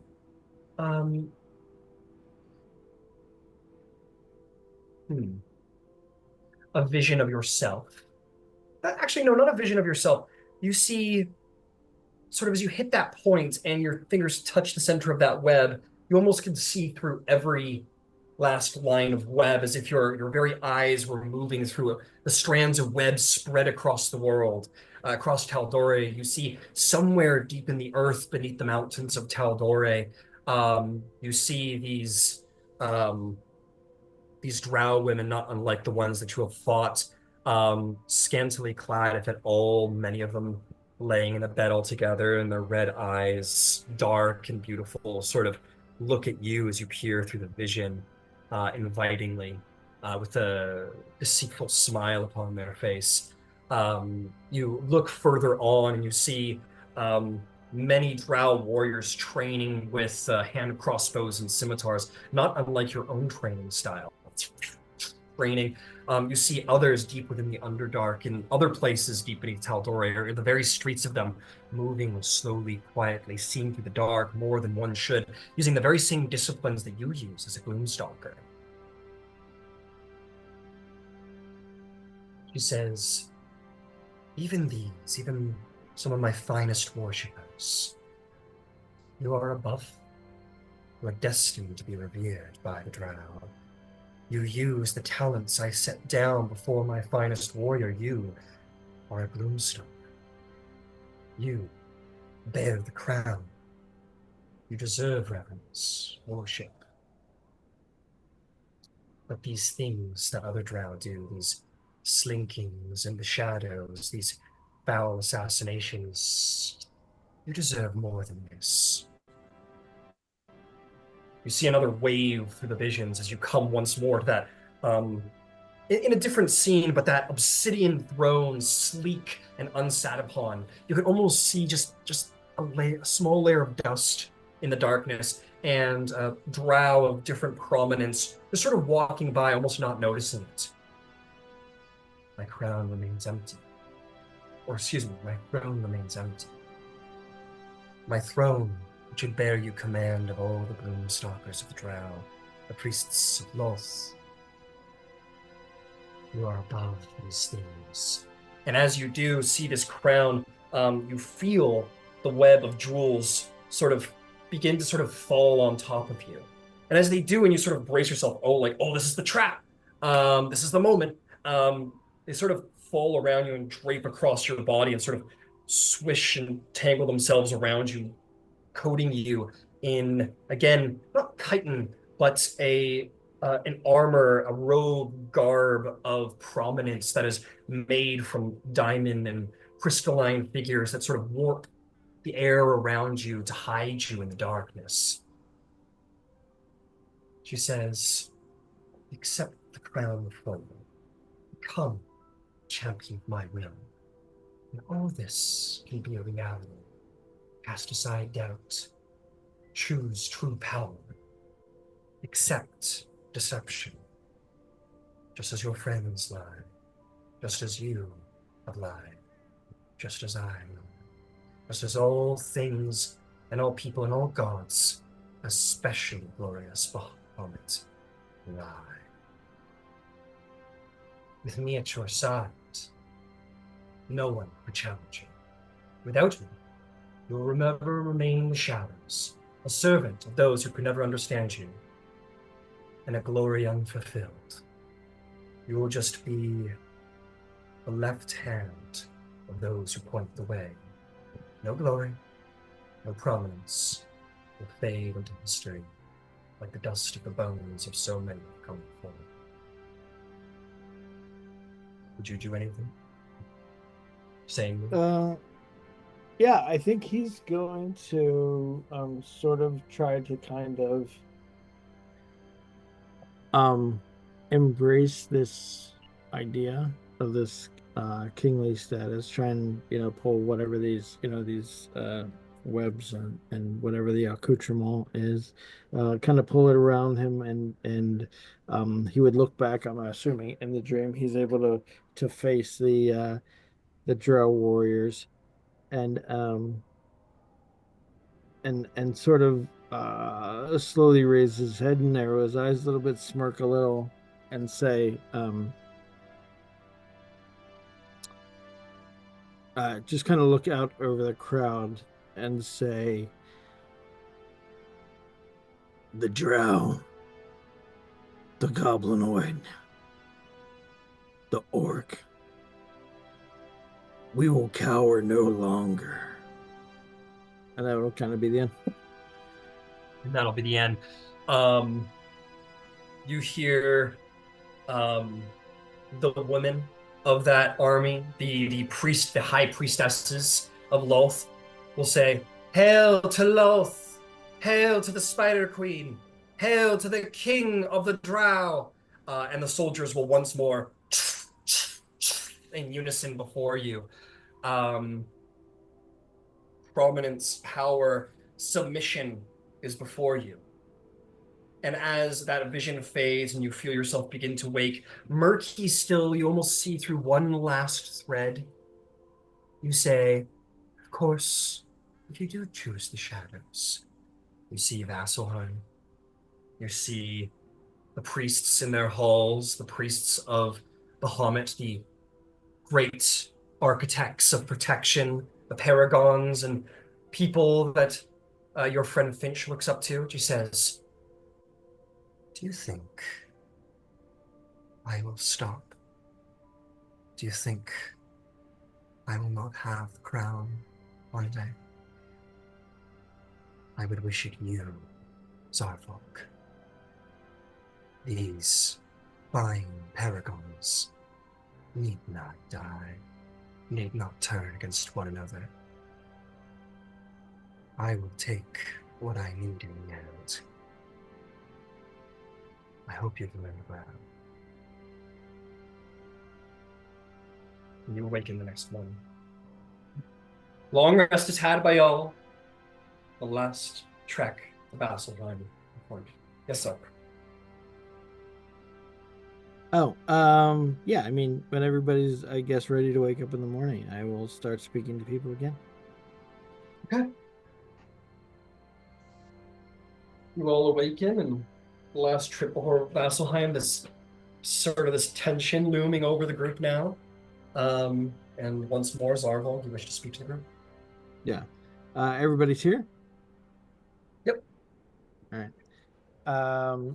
So again, he will probably I guess he'll adjust the greater group and be like, everything is okay. I'm going to talk with these three about what we're seeing right now. No offense intended, just I've already got too many voices in my head. And so he'll bring Glint and Ember and Yvaine again. Sorry, next. And also Finch is excluded, by the way, because Finch needs to be excluded more often. And he That's will. okay. We'll be in the cool kids club over here. Yeah, Finch and Beverly and Nix are like, we don't even want to talk to them about it anyway. Right. He will kind of like, put his hands out to Ember and Glint and kind of stay them for a minute and try to take Yvaine's hand.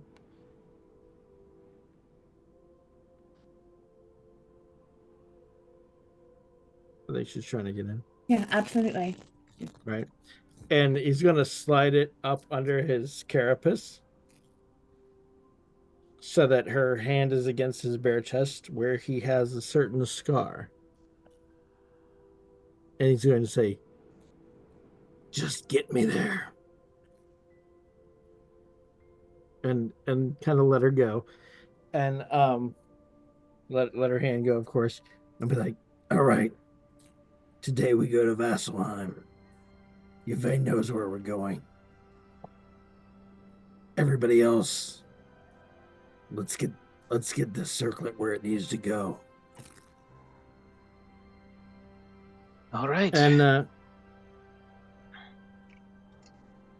for the first time in a while, Yvaine actually smiles a little bit and says, "How fast do you want to go?" "Oh, today we ride." And they will, as soon as everybody can get ready, they will make as quickly as they can for Vasselheim. Okay. Are we going to take today we ride a little more literally, perhaps? That's up to the people who can create mounts, I suppose. I mean, Yvaine can obviously Create a fleet of steeds, perhaps? Enter in style. I have not memorized my spells because it's first thing in the morning. So if I wanted to do, let me see how many. Hold your animals, I think will let you summon quite a few riding horses. That's what I was thinking. I just wasn't sure how many, and that's what I'm going to check on. So just give me a moment. Yeah, no problem. Why did I put Vivienne? Oh, it's wrong. Oh, because my internet went out. I'm so sorry. I completely pulled up character. Like, why am I a sorceress? Doesn't make sense at all. I've forgotten who I am. It's Lolth. It's all her fault. Let me tell you something. Nothing would make me happier than for Yvaine to meet Vivienne. She could use some of that in her life. Riding horses are quarter CR. You can summon 8 of them. Oh, well, in which case, let me, I just need to switch out a spell, because there's certain spells I won't get rid of. However. Tell Fiona says Shrek has come home. I gotta ride up. Oh no. Her husband says Shrek. Terrifying and awful. So awful. You know what? We probably won't need that one, so we'll go take that one off. Oh, and what is it? Conjure animals or conjure beasts? Conjure animals. Okay, conjure animals. All right, memorized. And yeah, I'll conjure some steeds. Let me see how long they'll last us though. Better not set enough. Oh, it's only an hour, unfortunately. It's only an hour. I'll say if you hoof it. You guys can get there in an hour. It's fine. On horseback, doubling your land speed, fast pace if you want to. Get there in an hour. It's fine. So yeah, I'll pull out 8 really extra, but like war horse looking, like shires. Yep. Big shire horses. With fluffy feet. Yep, with the fluffy feet, sure. Can you make me a shorter one for my little legs? No, but I have the horse stretch out and put its belly on the ground to make it easy to get on for you. Oh, thank you. That's still not easy for him. I imagine his little feet just trying to like get on. Oh my goodness. It's like a vodka lounger. Like if we had the right kind of saddle, Glint could just like kick back with his Somewhere in Craghammer, every member of the Grimhelm clan is like, my dwarven pride, what happened? What is this? Okay. You guys all mount up. Riding bareback through the fields of Vasselheim, towards the holy city itself.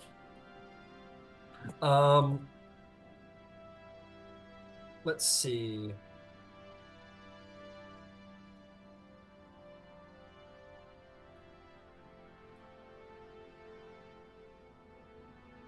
Okay. Let's see here.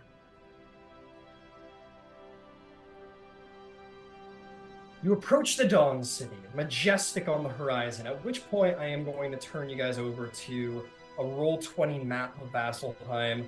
You guys, of course, aren't receiving maps, but I thought I'd just make our lives easier about maybe which ways you decide to go. If this motherfucker would just allow me... Well, that didn't work. Oh my god! That didn't work at all. Hang on a second. Sorry. Roll20 is being annoying. There we go. Okay, here we go. Vasselheim. Okay. Through the sprawling valley, the oldest city in the world, of towering spire and immense stone walls, bearing the marks of countless ages, resilience, staunch faith, and wars and calamities past. You see the massive statue of this titan of earth looming over the city like some imposing danger, or perhaps a mark of victory over the forces of evil. The air is cool from the snow air, and the faint scent of incense mixed with damp stone and a hint of cedar smoke can be smelt from the city as you approach. This is the holy city where much of this burns throughout the day, incense, and it's immediately prominent to you as you find yourself approaching the gate.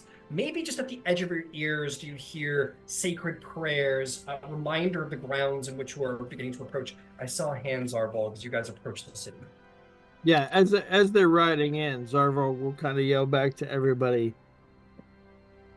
You said this was the home, the Alexandria home of the prime gods, yes? Yes. Yes. This is the Dawn City. Then get me to Cord.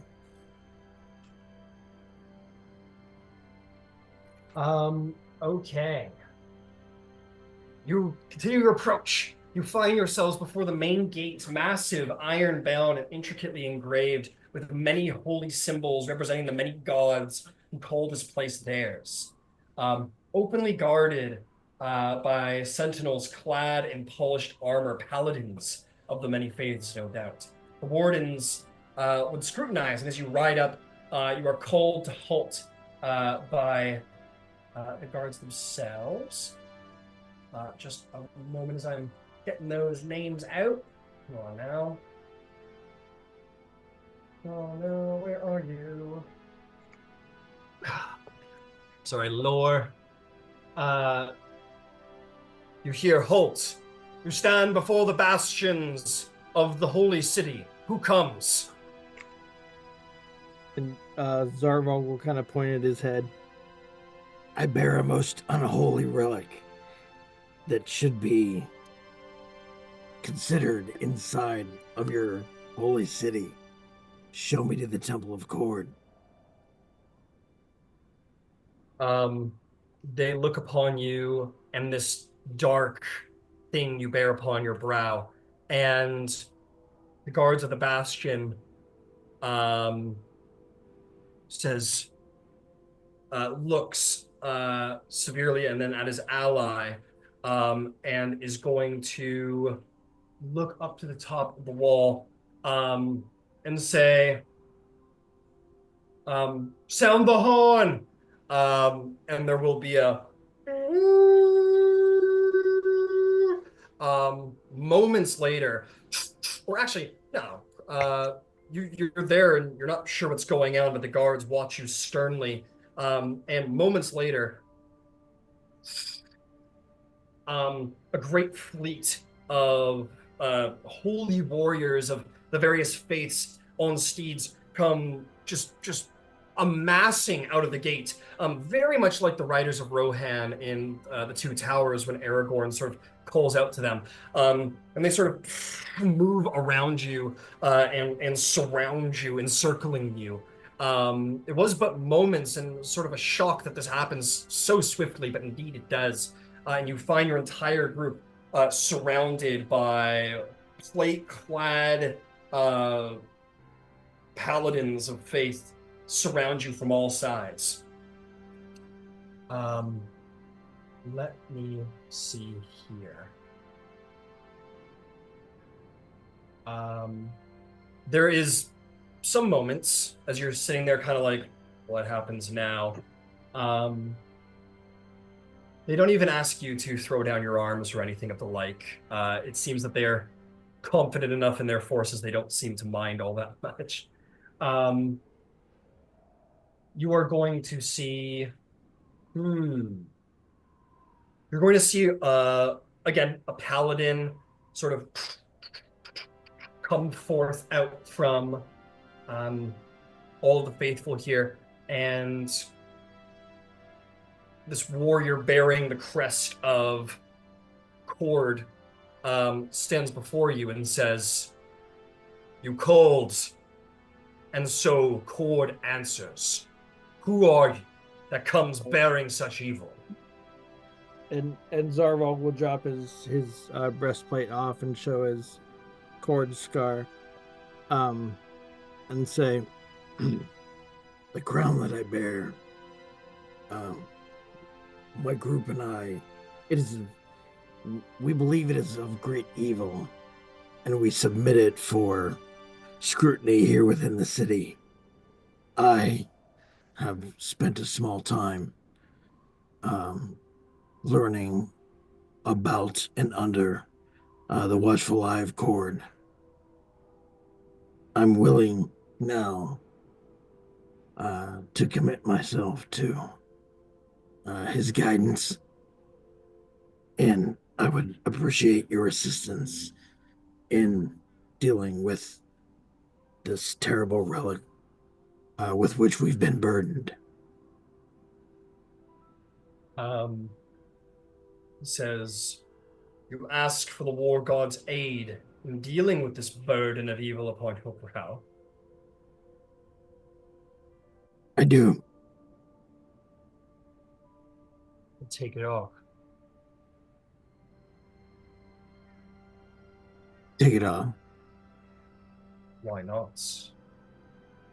Oh, Or- certainly. Oh no, it's fully my intention to remove it. That won't. To be clear, my understanding is that won't happen easily. We can do it here in the middle of the street, or we can do it somewhere more secure. Make a persuasion check. Or a deception check if there is deceit about what you are asking. You don't need to tell me, or you can message. I would prefer you message me what kind of check it is and the total. Yep. Sure. I'll message you.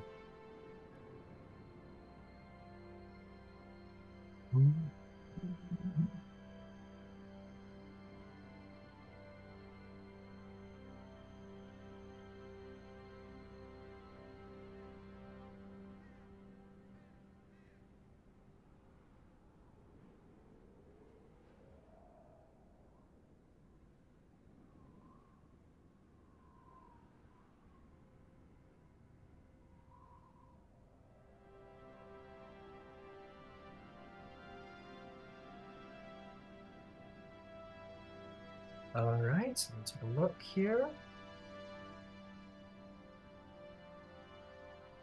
Understood.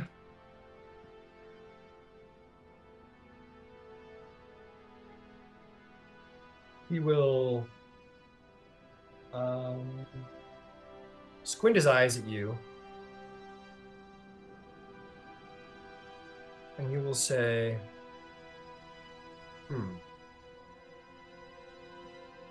I do not like you, nor do I trust you. And your allies here, followers of yours? Less followers and more traveling, adventuring companions. We have a name. We are the Aurora Concordant, but I wouldn't suspect that you would know it here. We have among the party, we have various missives from officials in Tal'Dorei. I'm sure all of that can be resolved. At this moment, though, we defer to your judgment.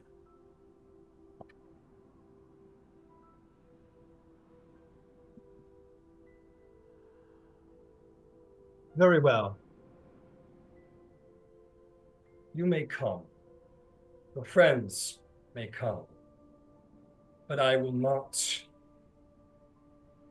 I will have you separate, relic bearer, and the rest of your friends will follow shortly behind, all of you under guard. I do not trust your appearance here, nor this relic you bear, so you will come with us. And if I get even the slightest hint, if any of us have the slightest hint of deception or trickery about you, you'll find yourself fall at the blades of our bastion weapons. So I was going to nod assuringly at the rest of the group, but I'm not going to do that now, as I don't want to trigger anyone. So Zarvolg will just kind of like bow his head and follow meekly in an I just got arrested and I'm trying to comply sort of manner. Okay. Got it. All right, you follow this individual. He is a paladin. I should describe him a little bit. He is of dark skin, scar over the eye. His hair is sort of pulled back into like a sort of war braid. It would look barbaric, but there is like, he's really kind of put together. And his armor does bear like the marks of battle on it. And he will nod to some other individuals, and you will be shown into the city. All of you will be shown into the city. Let's see here. Let me further describe. You enter under heavy guard. Again, many paladins surrounding all of you, and you quickly lose track of Zarvolg in the crowd. you're boxed in. Like you're there, and there's like a horse on this side. There's a horse to your front and back, and then like another tightly knit ring around you, Zarvolg, of individuals, and then this paladin of Kord before you. But all of you walk through the gates. You see countless eyes upon you, both mortal and the statues and tapestries of divines follow you as you go. You are in the holy city of Vasselheim. You've made your way here. And it's tense. People have their eyes on you. They're probably very unsure of what's going on here. And as we proceed, why don't we take our break? Let's take our break. Alrighty. And when we come back, we will see what happens next. Man, sounds like I missed a cool combo. Oh, well. All right, let's get to it. Screen share. Long break, everybody. Cop card. Okay. Before we proceed, there is some stuff you see along the way. There's gonna be a couple of soundtrack changes here. Bear with me a little bit.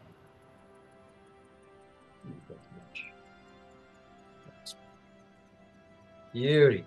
Okay, so you are all escorted through the streets of Vasselheim, bareback on your summoned horses, and you are going to find yourselves taking a pretty. Let's see here. You guys came through that. What happened over here?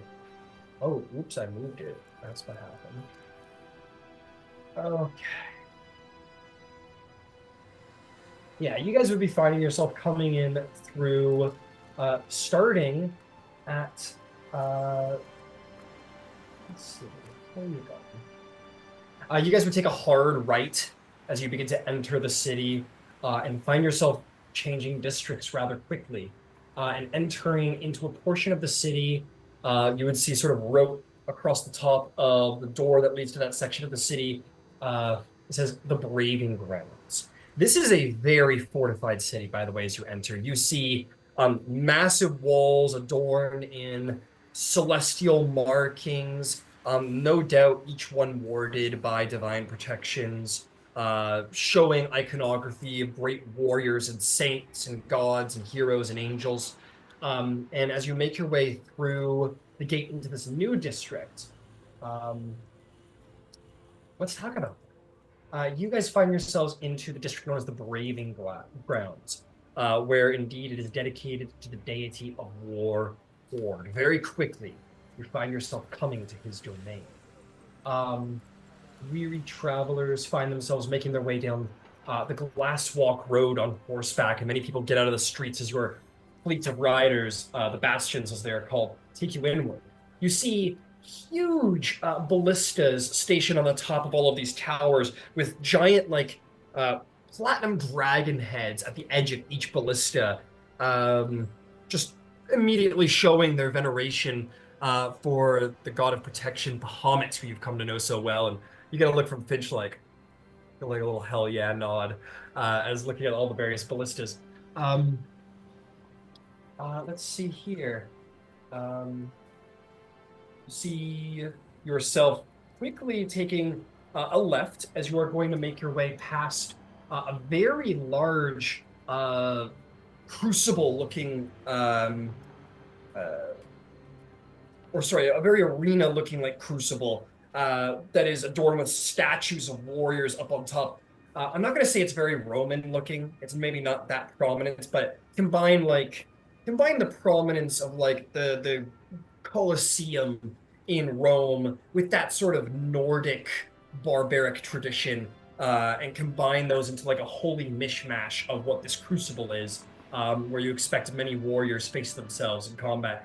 And quickly, you find yourself coming to a grand temple, where you would hear one of the warriors say, "Crown Bearer, look now before the trial forge, the holy place of Kord who you seek so desperately." You look indeed upon the trial forge, and it is incredible. on the outside. There's no other way to describe it. It is impressive. The steps lead up to a giant reddish, almost rusted over door that blocks the grand entrance.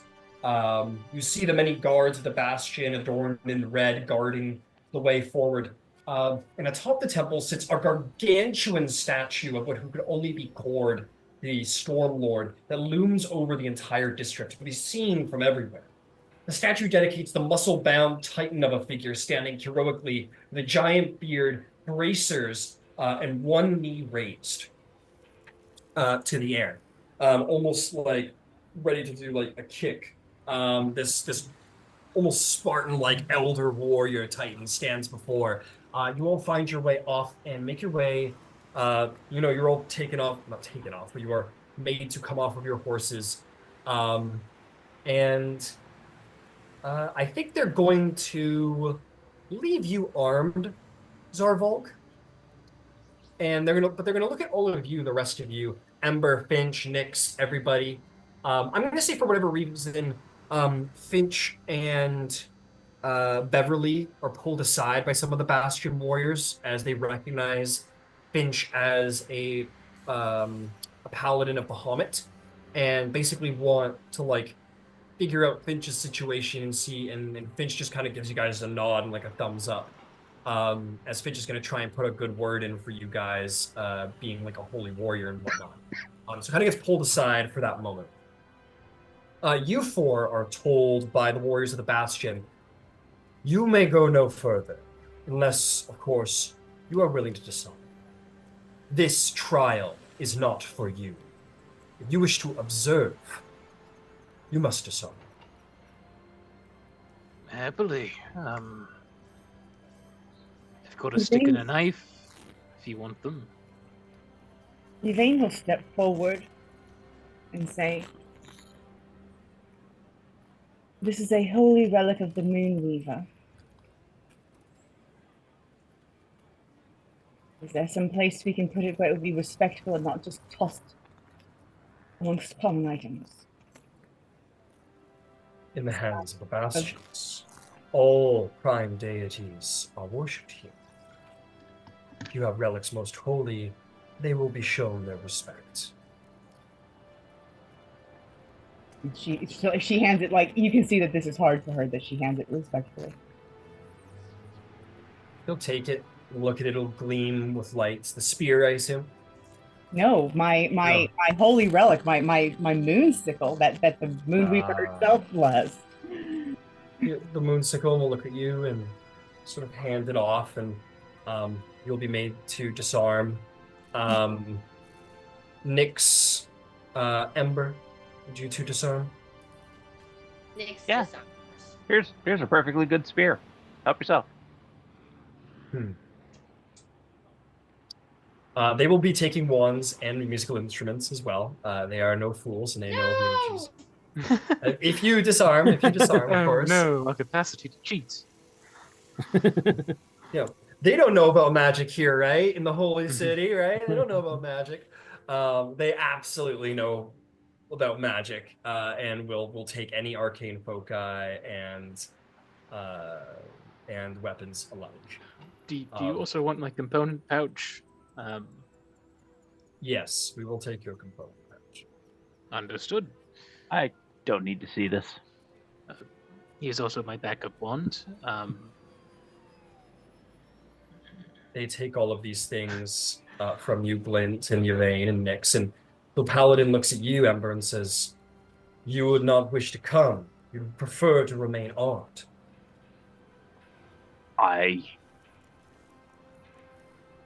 Yes.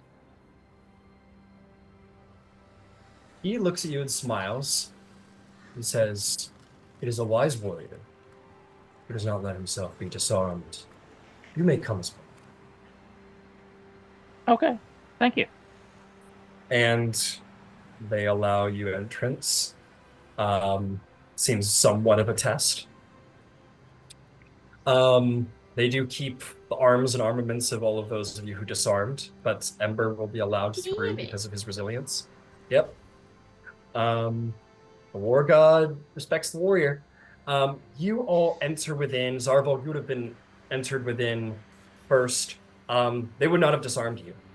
And as you enter inside the temple, the atmosphere very quickly changes. So let me just facilitate that. Where are where's that track? I read this track.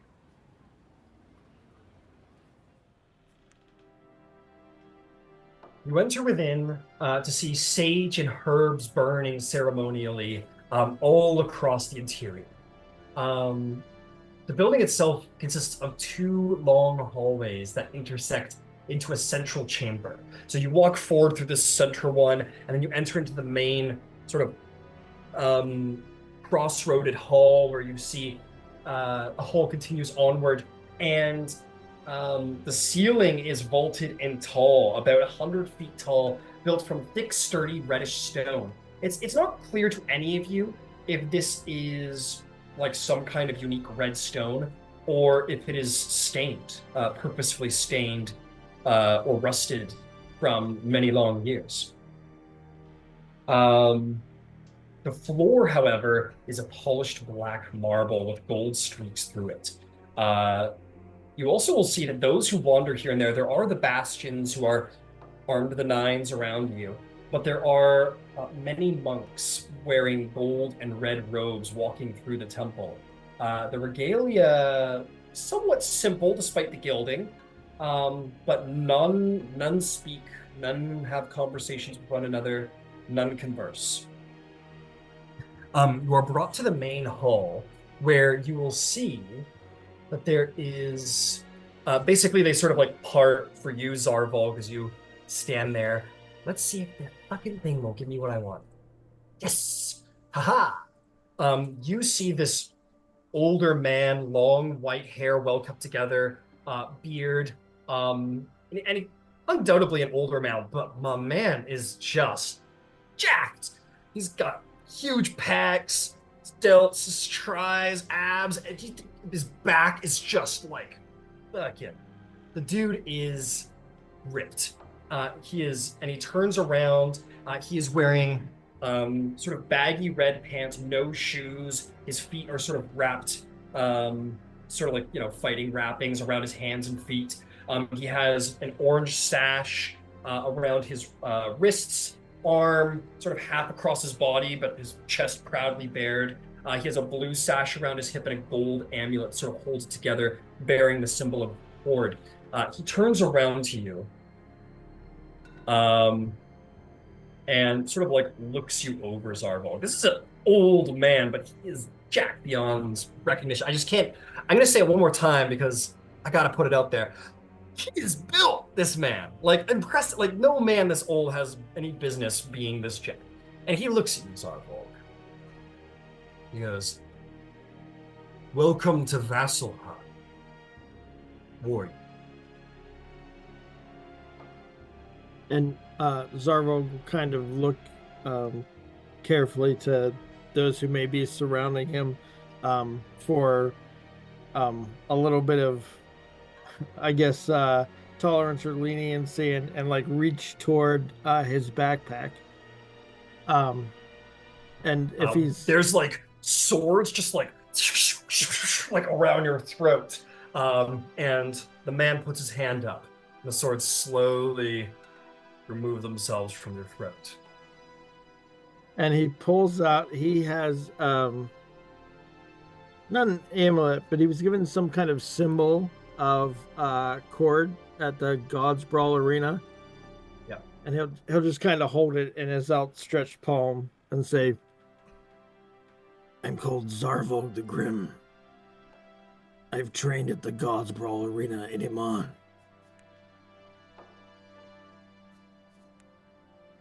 Persuasion check.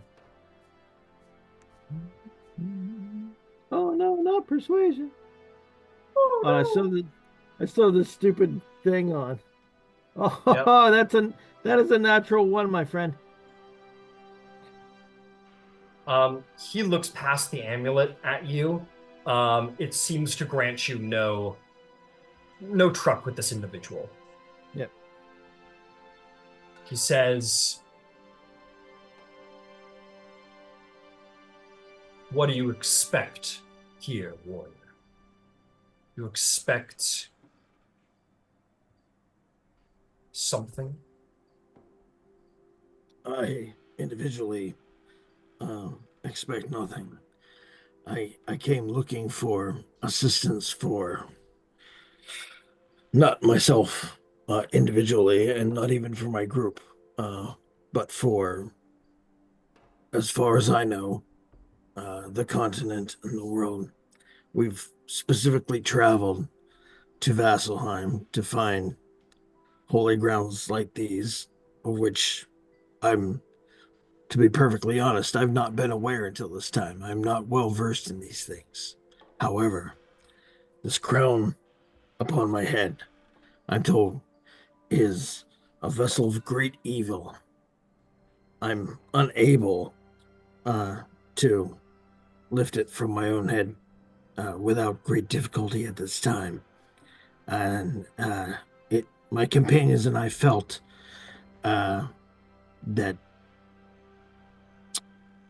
serving as the carriers of it may be beyond our own capacity. We were hoping for guidance and possibly assistance in the city itself. I come to the Temple of Kord because it's I guess, the closest thing that I have to familiarity with a holy place.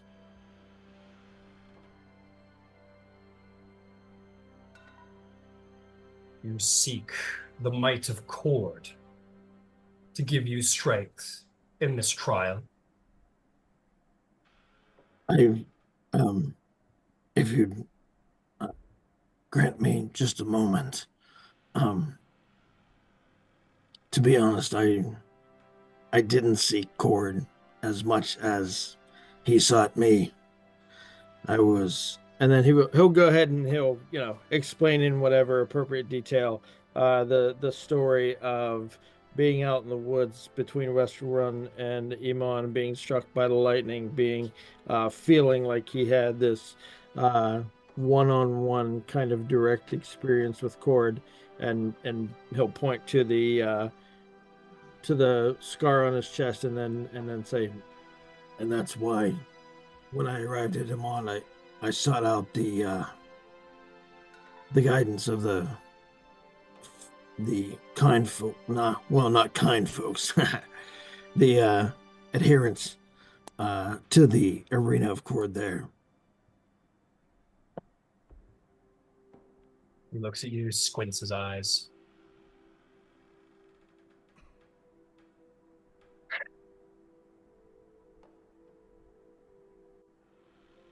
You cannot find strength from Kord. It is not here for you, warrior. Strength comes from within. Gods do not grant it. If you have come seeking might, you will not find it here. War is not for the weak. War is not for those who need assistance. War is only for the brave and for the strong. So I will give you a choice, warrior. I will give you one opportunity to find your own strength, or I will take it that you are in league with whatever denizen put that crown above your head, as I assume you were not forced to do so. So, which will it be? Will I help you find strength, or will I help you extract this thing of evil?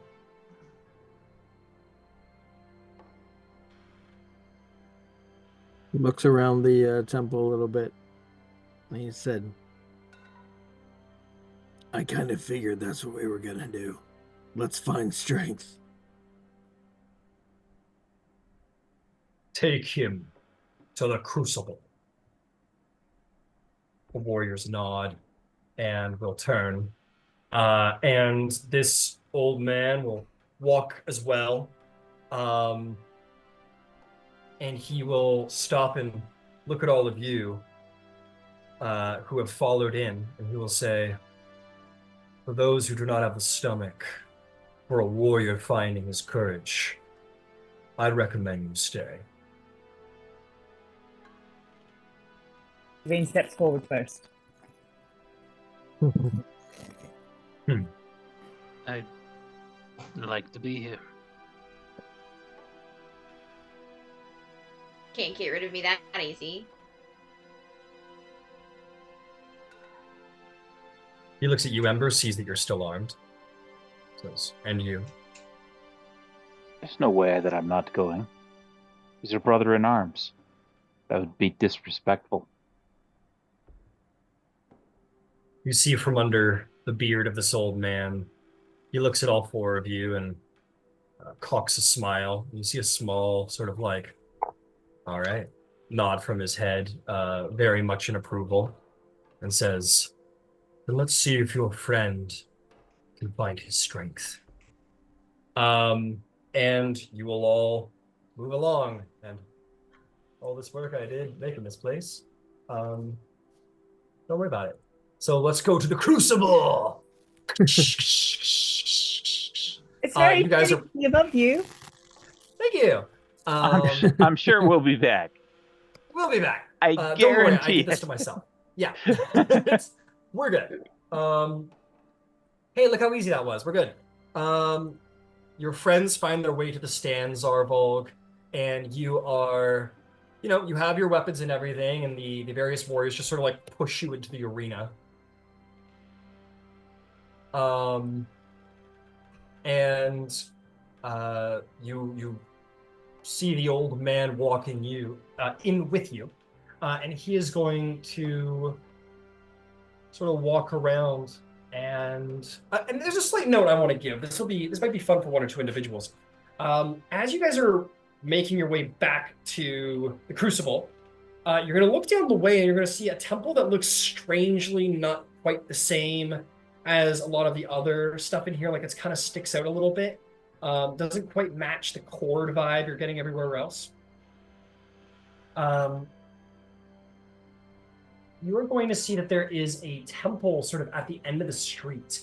And it's somewhat simple, made of marble, but there is sort of standing above it a great golden figure inlaid with rubies that looks like a nude woman with fiery wings that sort of tilt above the head, and she sort of looks up. You see this other temple, clearly not dedicated to Kord, but some other god down the street.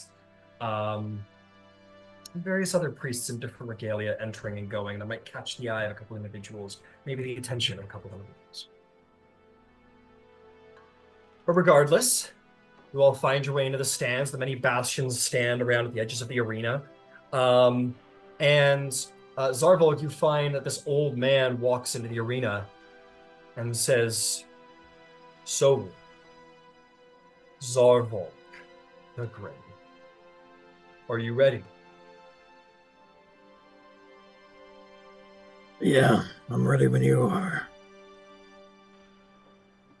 He sort of like tilts his neck. There's like a little like almost Wolverine-esque like Right. punch from the neck. Correct. And he sort of turns to you, and it's very, very like Morpheus, just sort of like, Right. and let's do this. Let's duke it out. All right, here we go. Roll me an initiative. Let's see if you can. Yeah. Actually, it's not worth it. Doesn't matter. He very much gave you one of these. You start us off. Yeah, he's gonna let me go first, right? He's gonna let you go first. I figured.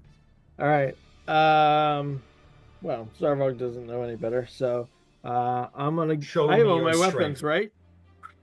You do have all your weapons. You are fully equipped. Your dog is not with you, though. That is in the stands with your friends. Sure, fair enough. That's all right. He doesn't need to get beat up. All right. Crossbow it is first. We are. Let's start with one crossbow attack. Oh, I will use. I am going to use the circlet. To add the extra +5. Well, I haven't rolled yet. Let me decide that later. But I'm going to take one shot with the crossbow right away, just to see what we get.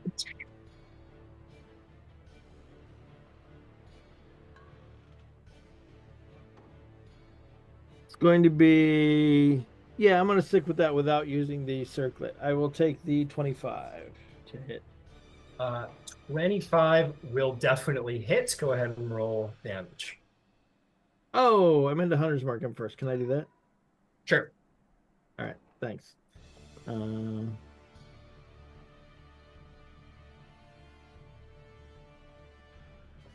he's a humanoid, I assume?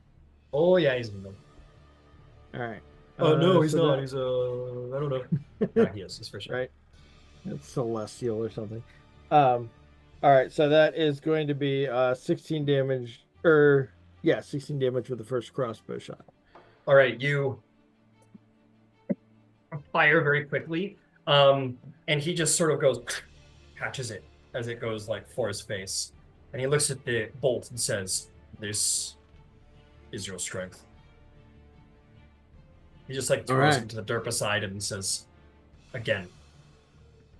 All right, so I'm going to drop the crossbow, brandish the gambler's blade and the gambler's blade. Oh, I don't have the Oni blade attuned. Okay, I will brandish the gambler's blade and the hand crossbow, and I will advance directly on him to melee range. It's fine. You're in melee if I range. can I'll get just. All right. It's all good. You're in melee range. Yep. And then I'm gonna start hacking. All right, go for it. Go on, Red Ambusher.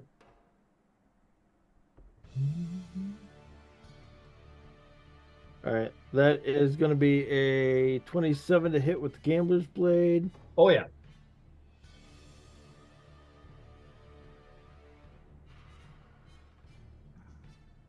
And that is going to be 17 damage. This time you slash him, and you do sort of like gash like one of his pecs. He does take the damage. There's not a lot of look of like pain on his face, but you clearly cut flesh. All right.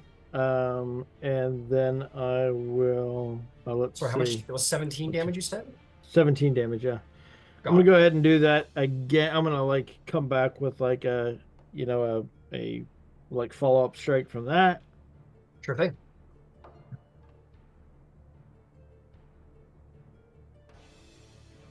Oh, and that one is going to be a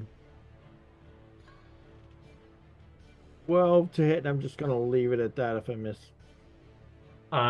Yeah, this time you swing and he just very like easily like tilts his head and it swings past him. All right, and then within melee range, I will go ahead and take my extra hand crossbow shot. Can you do that on the main action? Oh no, you're right. I used my bonus action. I forgot. I used my bonus action for the Hunter's Mark, so no, I can't do it. Okay, gotcha. I think you get right. Dread Ambusher though, don't you? That was 3 attacks. That was one of my Dread Ambusher attacks. Yeah. Right. Okay, yeah, you like go to draw the crossbow, and he says, "I'm still unconvinced," and he is going to he's going to do his thing now. Yeah. My turn. Let's see. Oops. Okay, let's see here.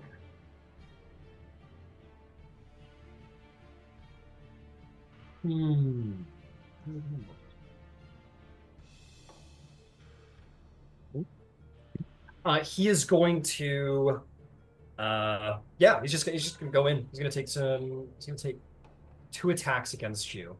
Let's just get that going. The first one is 32 to hit. Yep. Hits. Yeah, as you go back for your hand crossbow, his knee comes up and just like fires into your ribs. And it hurts as he deals you 8 damage. And then as you sort of and you kind of like are hit backwards, his knee stays there, and he like just raises the leg, tilts his leg, and comes up for a kick to the side of your head. Oh, that was the wrong dice. That one's a natural 20. Oh, okay. He's gonna deal you 26 points of bludgeoning damage as he bam hits you in the side of the head. Oh. All right. We're not going to worry about lingering injury. This guy's very controlled, and that's not what he's trying to do here. Right. Great. All right. Well, that's nice. And on the bonus action, let's see here. What was the thing he's going to...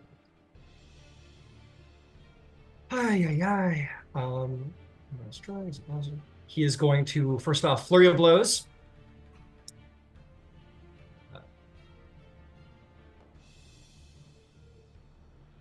Let's see. He's going to make an attack roll. That is going to be 24 to hit.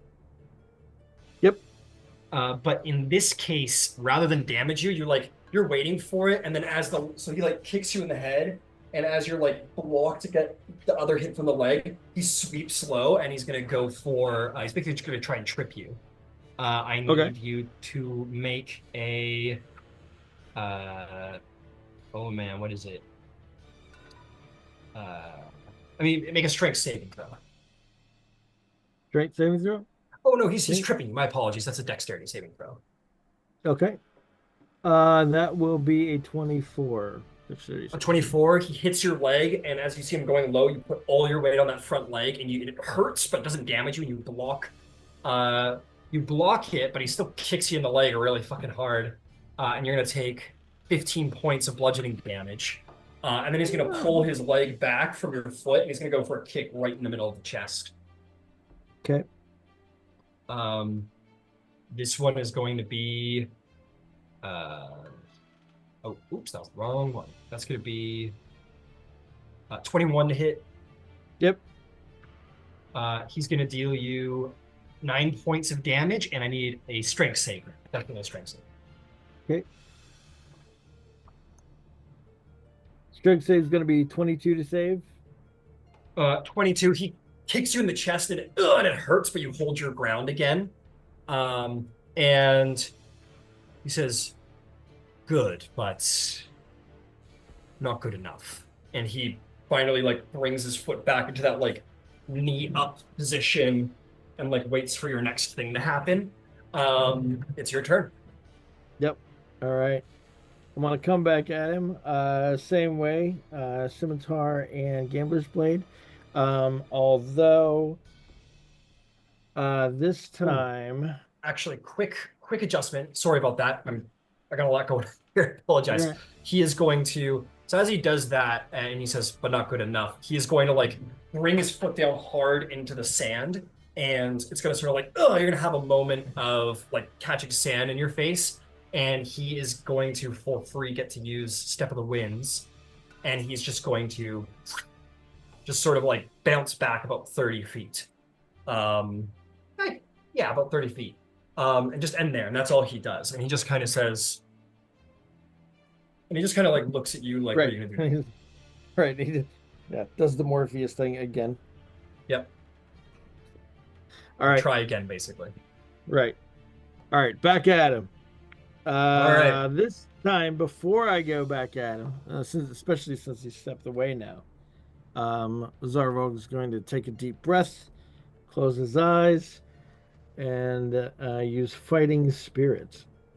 Okay. Which will give me advantage on attacks and a few temporary hit points. All right, here we go. Attack again. Hi-ya! You gonna run in and attack a melee? Oh yeah. All right, and so I don't like that.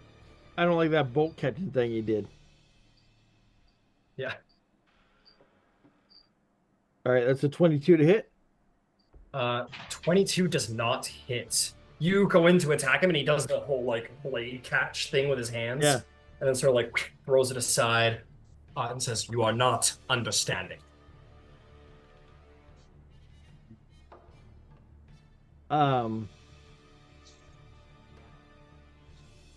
Okay. I think at this point, Zarvolg, he's got the guy's got the blade in his hand. I think Zarvolg lets go of the hilt of the blade, and takes an unarmed strike. Okay, fantastic. Um, I'll give you a fun advantage just for just like having like, I don't know, you caught him a little, you just kind of like change up your tactic as like a narrative advantage there. Okay. Yeah, in that case, I guess since that's the physical situation, I guess he'll probably he's not monk trained or anything like that, so he'll probably drop into somewhat more like a like a hand-to-hand combat stance or like a boxing stance, and just kind of like try and drive like a fist into the guy's ribs. All right.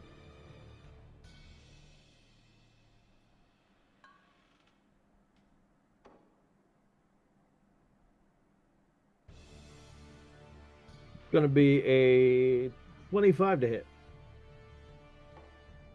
25 will hit. Go ahead and roll damage.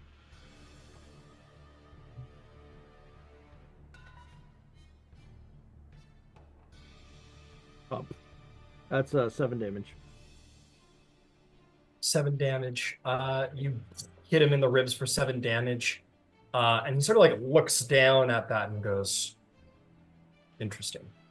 Oh, I'm sorry, 9. I forgot my extra 2. No problem.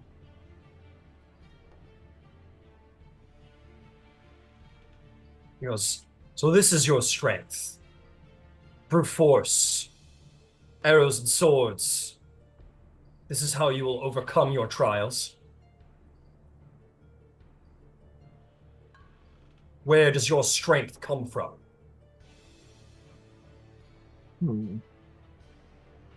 And what are you afraid of, boy? Yeah, he's not going to attack again. Is it my turn again?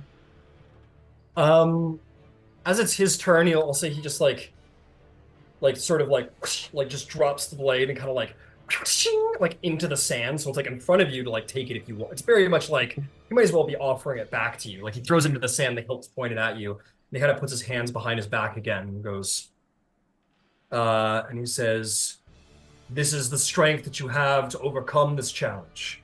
This is what you would show the Stormlord. This is all you have. This is why you came to Vasselheim." And I think, yeah, at this point, it looks like we're in the shadow of the portcullis or something. Sorry?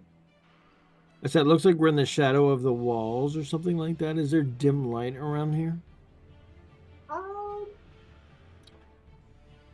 For narrative purposes? Actually, no. It's. I'm afraid not. It's okay. Really it's really bright. You guys got here like early. But you know what? I'll roll for weather. Let me roll for weather. Let me be fair. It's a cloudy day. I still don't think I can give you dim lighting for this particular thing, I'm afraid. Let's see then. I'm trying to think of what Zarvolg has prepared for this type of thing.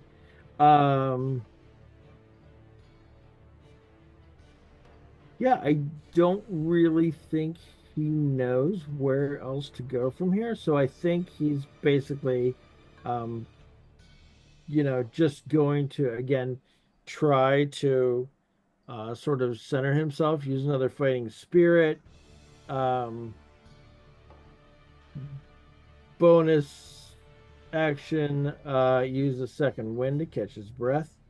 Fair enough. And here, let me roll that real quick.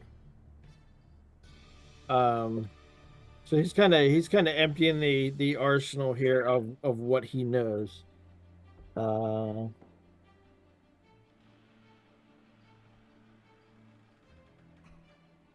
All right, so that's fighting spirit, second wind, and he's going to go ahead and action surge and really just like start swinging at this guy to try to wail on him. He obviously Okay. he understands that he's been told that that's not obviously the point is that that's not the correct response, but he's kind of stymied for another response right now. Yeah, So fair enough. I think that's where he goes.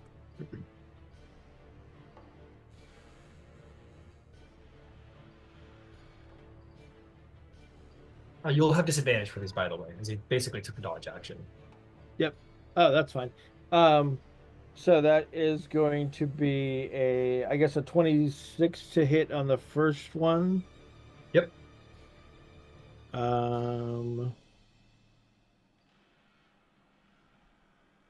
Oops. Oh, I just keep hitting the same button like a doofus. That's going to be 11 damage, bludgeoning damage, unarmed strike. And then another attack How much, like sorry? that. One more time, how much? 11. Got it.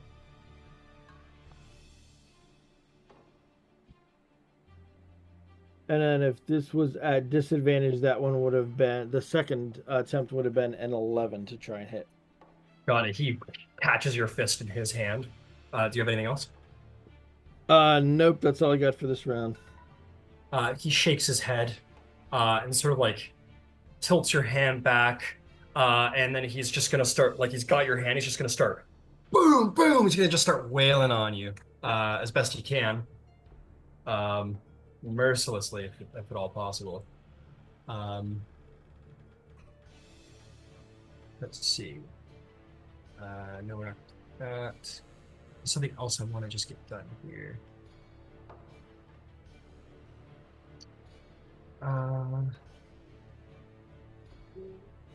Sorry, I'm just trying to get this feature going. Okay. He just sort of like huffs in like frustration with you. And he is going to use wholeness of body to recover some hit points. Okay.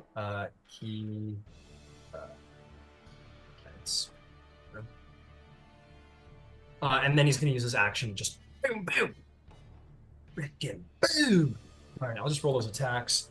One is going to be over 30, Yep. and the other one is going to be 26 to hit. Okay, both hit. First one is come on, brain, you can do this. No, you can do this. That's going to be 18 damage. And the second one is going to be 12 damage. Okay. And he's obviously going to put something on top of that because we got that power. Oh, I guess we can those things. So yeah, he just like catches your fist, sort of like hops and just kind of poof, poof, like right into your face. And he says, "You come to Kord for strength. Kord cannot give you strength, warrior, if you are one. What are you afraid of?"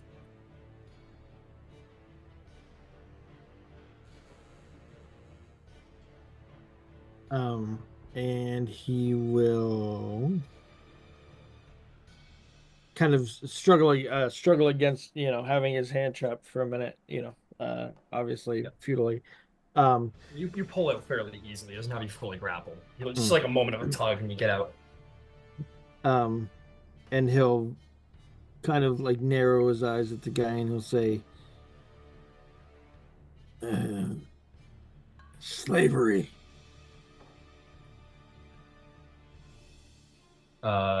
And he will retort by saying, and he says, "No, that is not what you fear most." And there will be, and slightly narratively, he is going to deal you 2 attacks. One, though, is going to be like damage based. And that is going to be 17 to hit. All right. That does hit. Yeah. Okay. He's gonna deal you 13 points of damage. And and then the second attack is going to be 19 to hit. That hits. And this one is actually going to be like a pushback, like make some distance, make a strength save. Okay. It's going to be a 22 to save. 22 saves again, and you hold your ground against him. And he will say to you, he's going to say to you, this is the might you bring forth to remove this crown from your head. This is where you'll find strength. Tell me, what is Kord the god of? Oh, and this one he feels like he knows the answer to. So he'll kind of not really smirk, not in that kind of a way, but more get like a bit of a look of like confidence, and look the guy in the eye and say, war. Good. And he'll say, and how do you conduct war, Zarvolg the Grim? Where is a warrior's strength? And where is your strength? He'll consider it for a moment, and then he'll be like, tactics. No, and he is going to lay into you. That's going to be a modified 20 and an 18 for the main blows. Okay. Yep, those are savage attack that. That's going to be 9 damage and 18 damage. All right, I'm down. So if that's the case, then he's going to make that second blow a push instead. Yep. So don't worry about that secondary damage. Just make me a strength save. All right.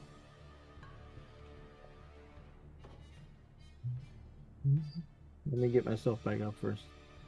Yep. All right. Strength save 21.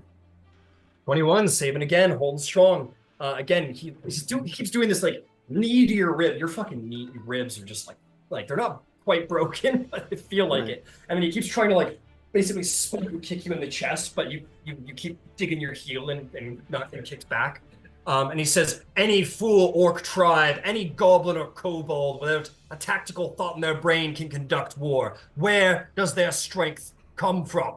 Where does your strength come from? Last chance.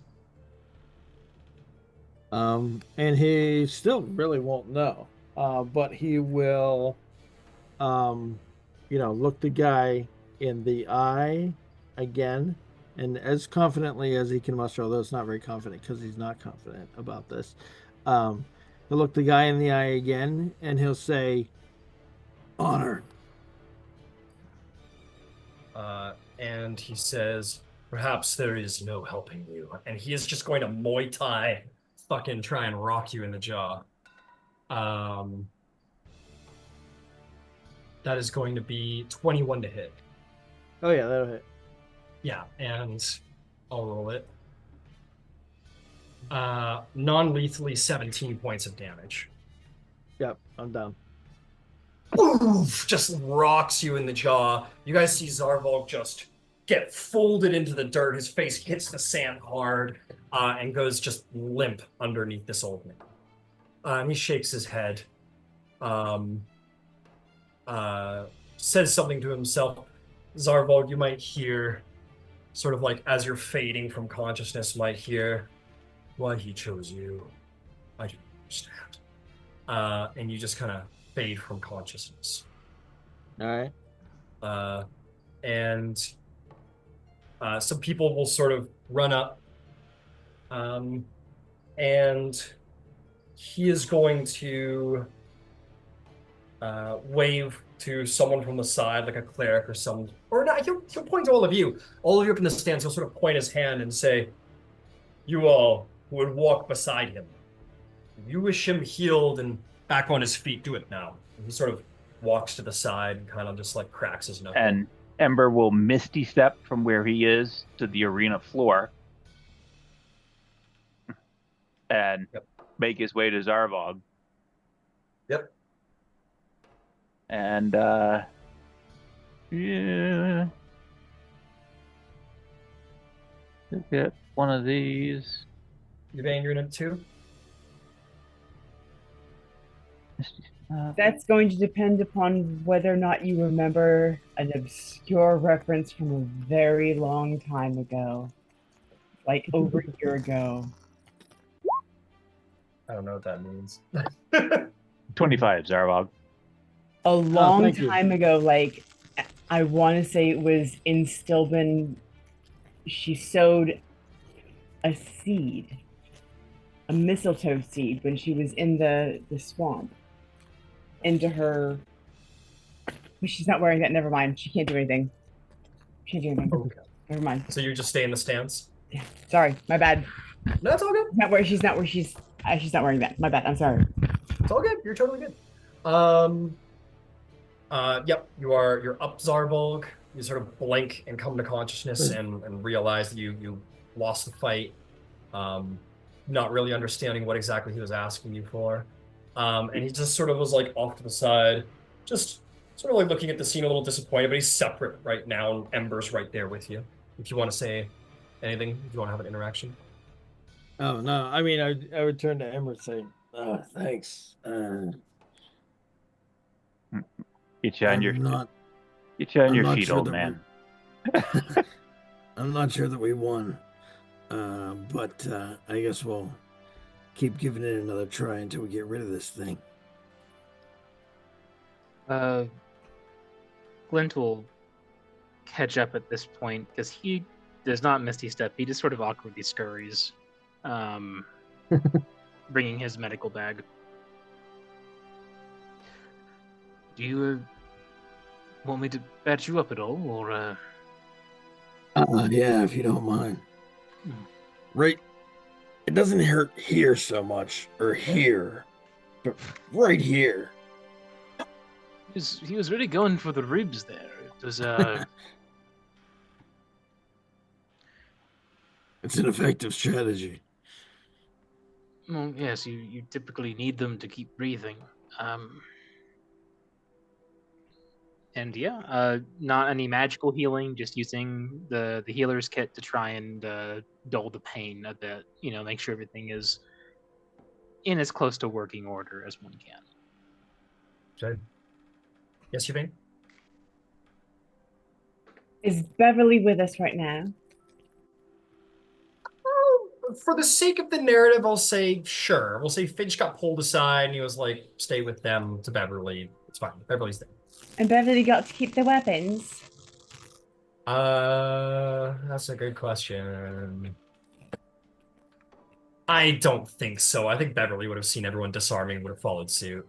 All right, no, I just want to see if perhaps using fear as a spell focus. Sorry, no. You're trying to do things. I'm sorry. The Earthbreaker. So a number of these warriors, the Bastion warriors, will sort of close in a little bit on you guys. Not like right on top of you and everything, but they close in. And the warrior, this old man, is going to reapproach, and he is going to look at you, Zarvolg, and he is going to say, "Rise." And Zarvolg will kind of, uncomfortably and obviously a little awkwardly get to his feet. And he is going to tilt his head at you, and he's going to bring his hand up, grip it into a fist, and open it again. And he's going to sort of like make this gesture with his hand, almost like a tiger claw. And his hand's just going to sort of like vibrate for a second. Then he's going to like hit you in the chest. And for a moment, you're going to feel like your fucking heart stop as you just kind of, and then catch your breath again. And you just feel this like rattling in your rib cage that kind of like becomes imperceivable after a second. Yeah. And he's gonna kind of grip his fist, and he's gonna say to the Bastions, and he's gonna say, "Throw him in the cells. he's going to look at you, Zarvolg, and he's going to say, I will give you one day of solitude to think, to figure, and try and understand where you went wrong, where you lost your strength. And you will come back to this arena and face me once more. And if you can find your strength, we will see about removing this influence upon you. But if you cannot, I will name you a traitor, sacrilege, and enemy of Vasselheim. One day, warrior. He'll nod to the bastions, and they will come up and now we'll strip you of your weapons, and we'll begin to march off with Zarvolg. And as he marches off with Zarvolg, he will look at the two of you who are on the field, Glint and Ember, and he will say, the bastions of Vasselheim will have their eyes upon you. But for the time being, you are welcome to roam the city. Your friend, Finch and Beverly, has spoken well of you, and I will allow you passage through the city. But be warned, should you attempt to leave or attempt to make contact with your friend Zarvolg, you will share his fate. You may come back for his trial tomorrow. We'll see you tomorrow then. Understood. And he will gesture to the door, and he'll turn to the remaining bastions and give them a nod, and they will go their separate ways. This old man will find his way out of the arena the way he came. Zarvolg will be hauled off, and the bastions will sort of return to their patrols. Is there anything you guys would like to do? Once the bastions have separated and Glint and I get like closer to the here's your exit. If we get a concealed space, I'm gonna take the flask out of Ember's pocket. I'm going to open it. I'm going to bring out Red. Be a gas. Find where they're taking him. Stay with him. And Red will sort of give you like a little in the air salute and go smoky, and will sort of like ascend up into the air some ways. He has to stay somewhat close in order to keep track of Zarvolg, but yes. And Red will, in his gaseous, smoky form, will attempt to track Zarvolg through the city. Well, I hope he finds the resolve, and gets through it all right. But until then, I suppose we're waiting. Well, waiting, planning, drinking, boring, breaking the rules and communicating anyway. All of those things. If you wish, I won't. Well, I'm not a narc, so you do you. Yeah. Well, with that, if they're about war,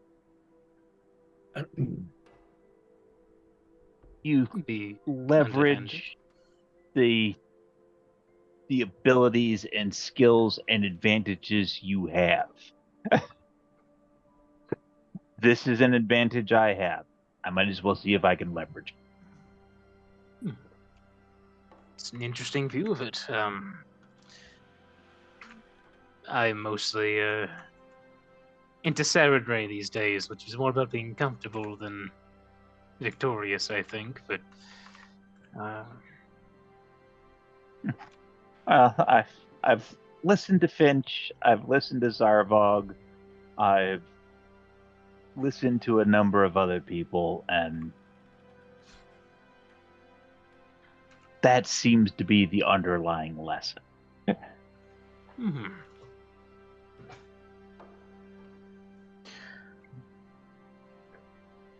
If there is, if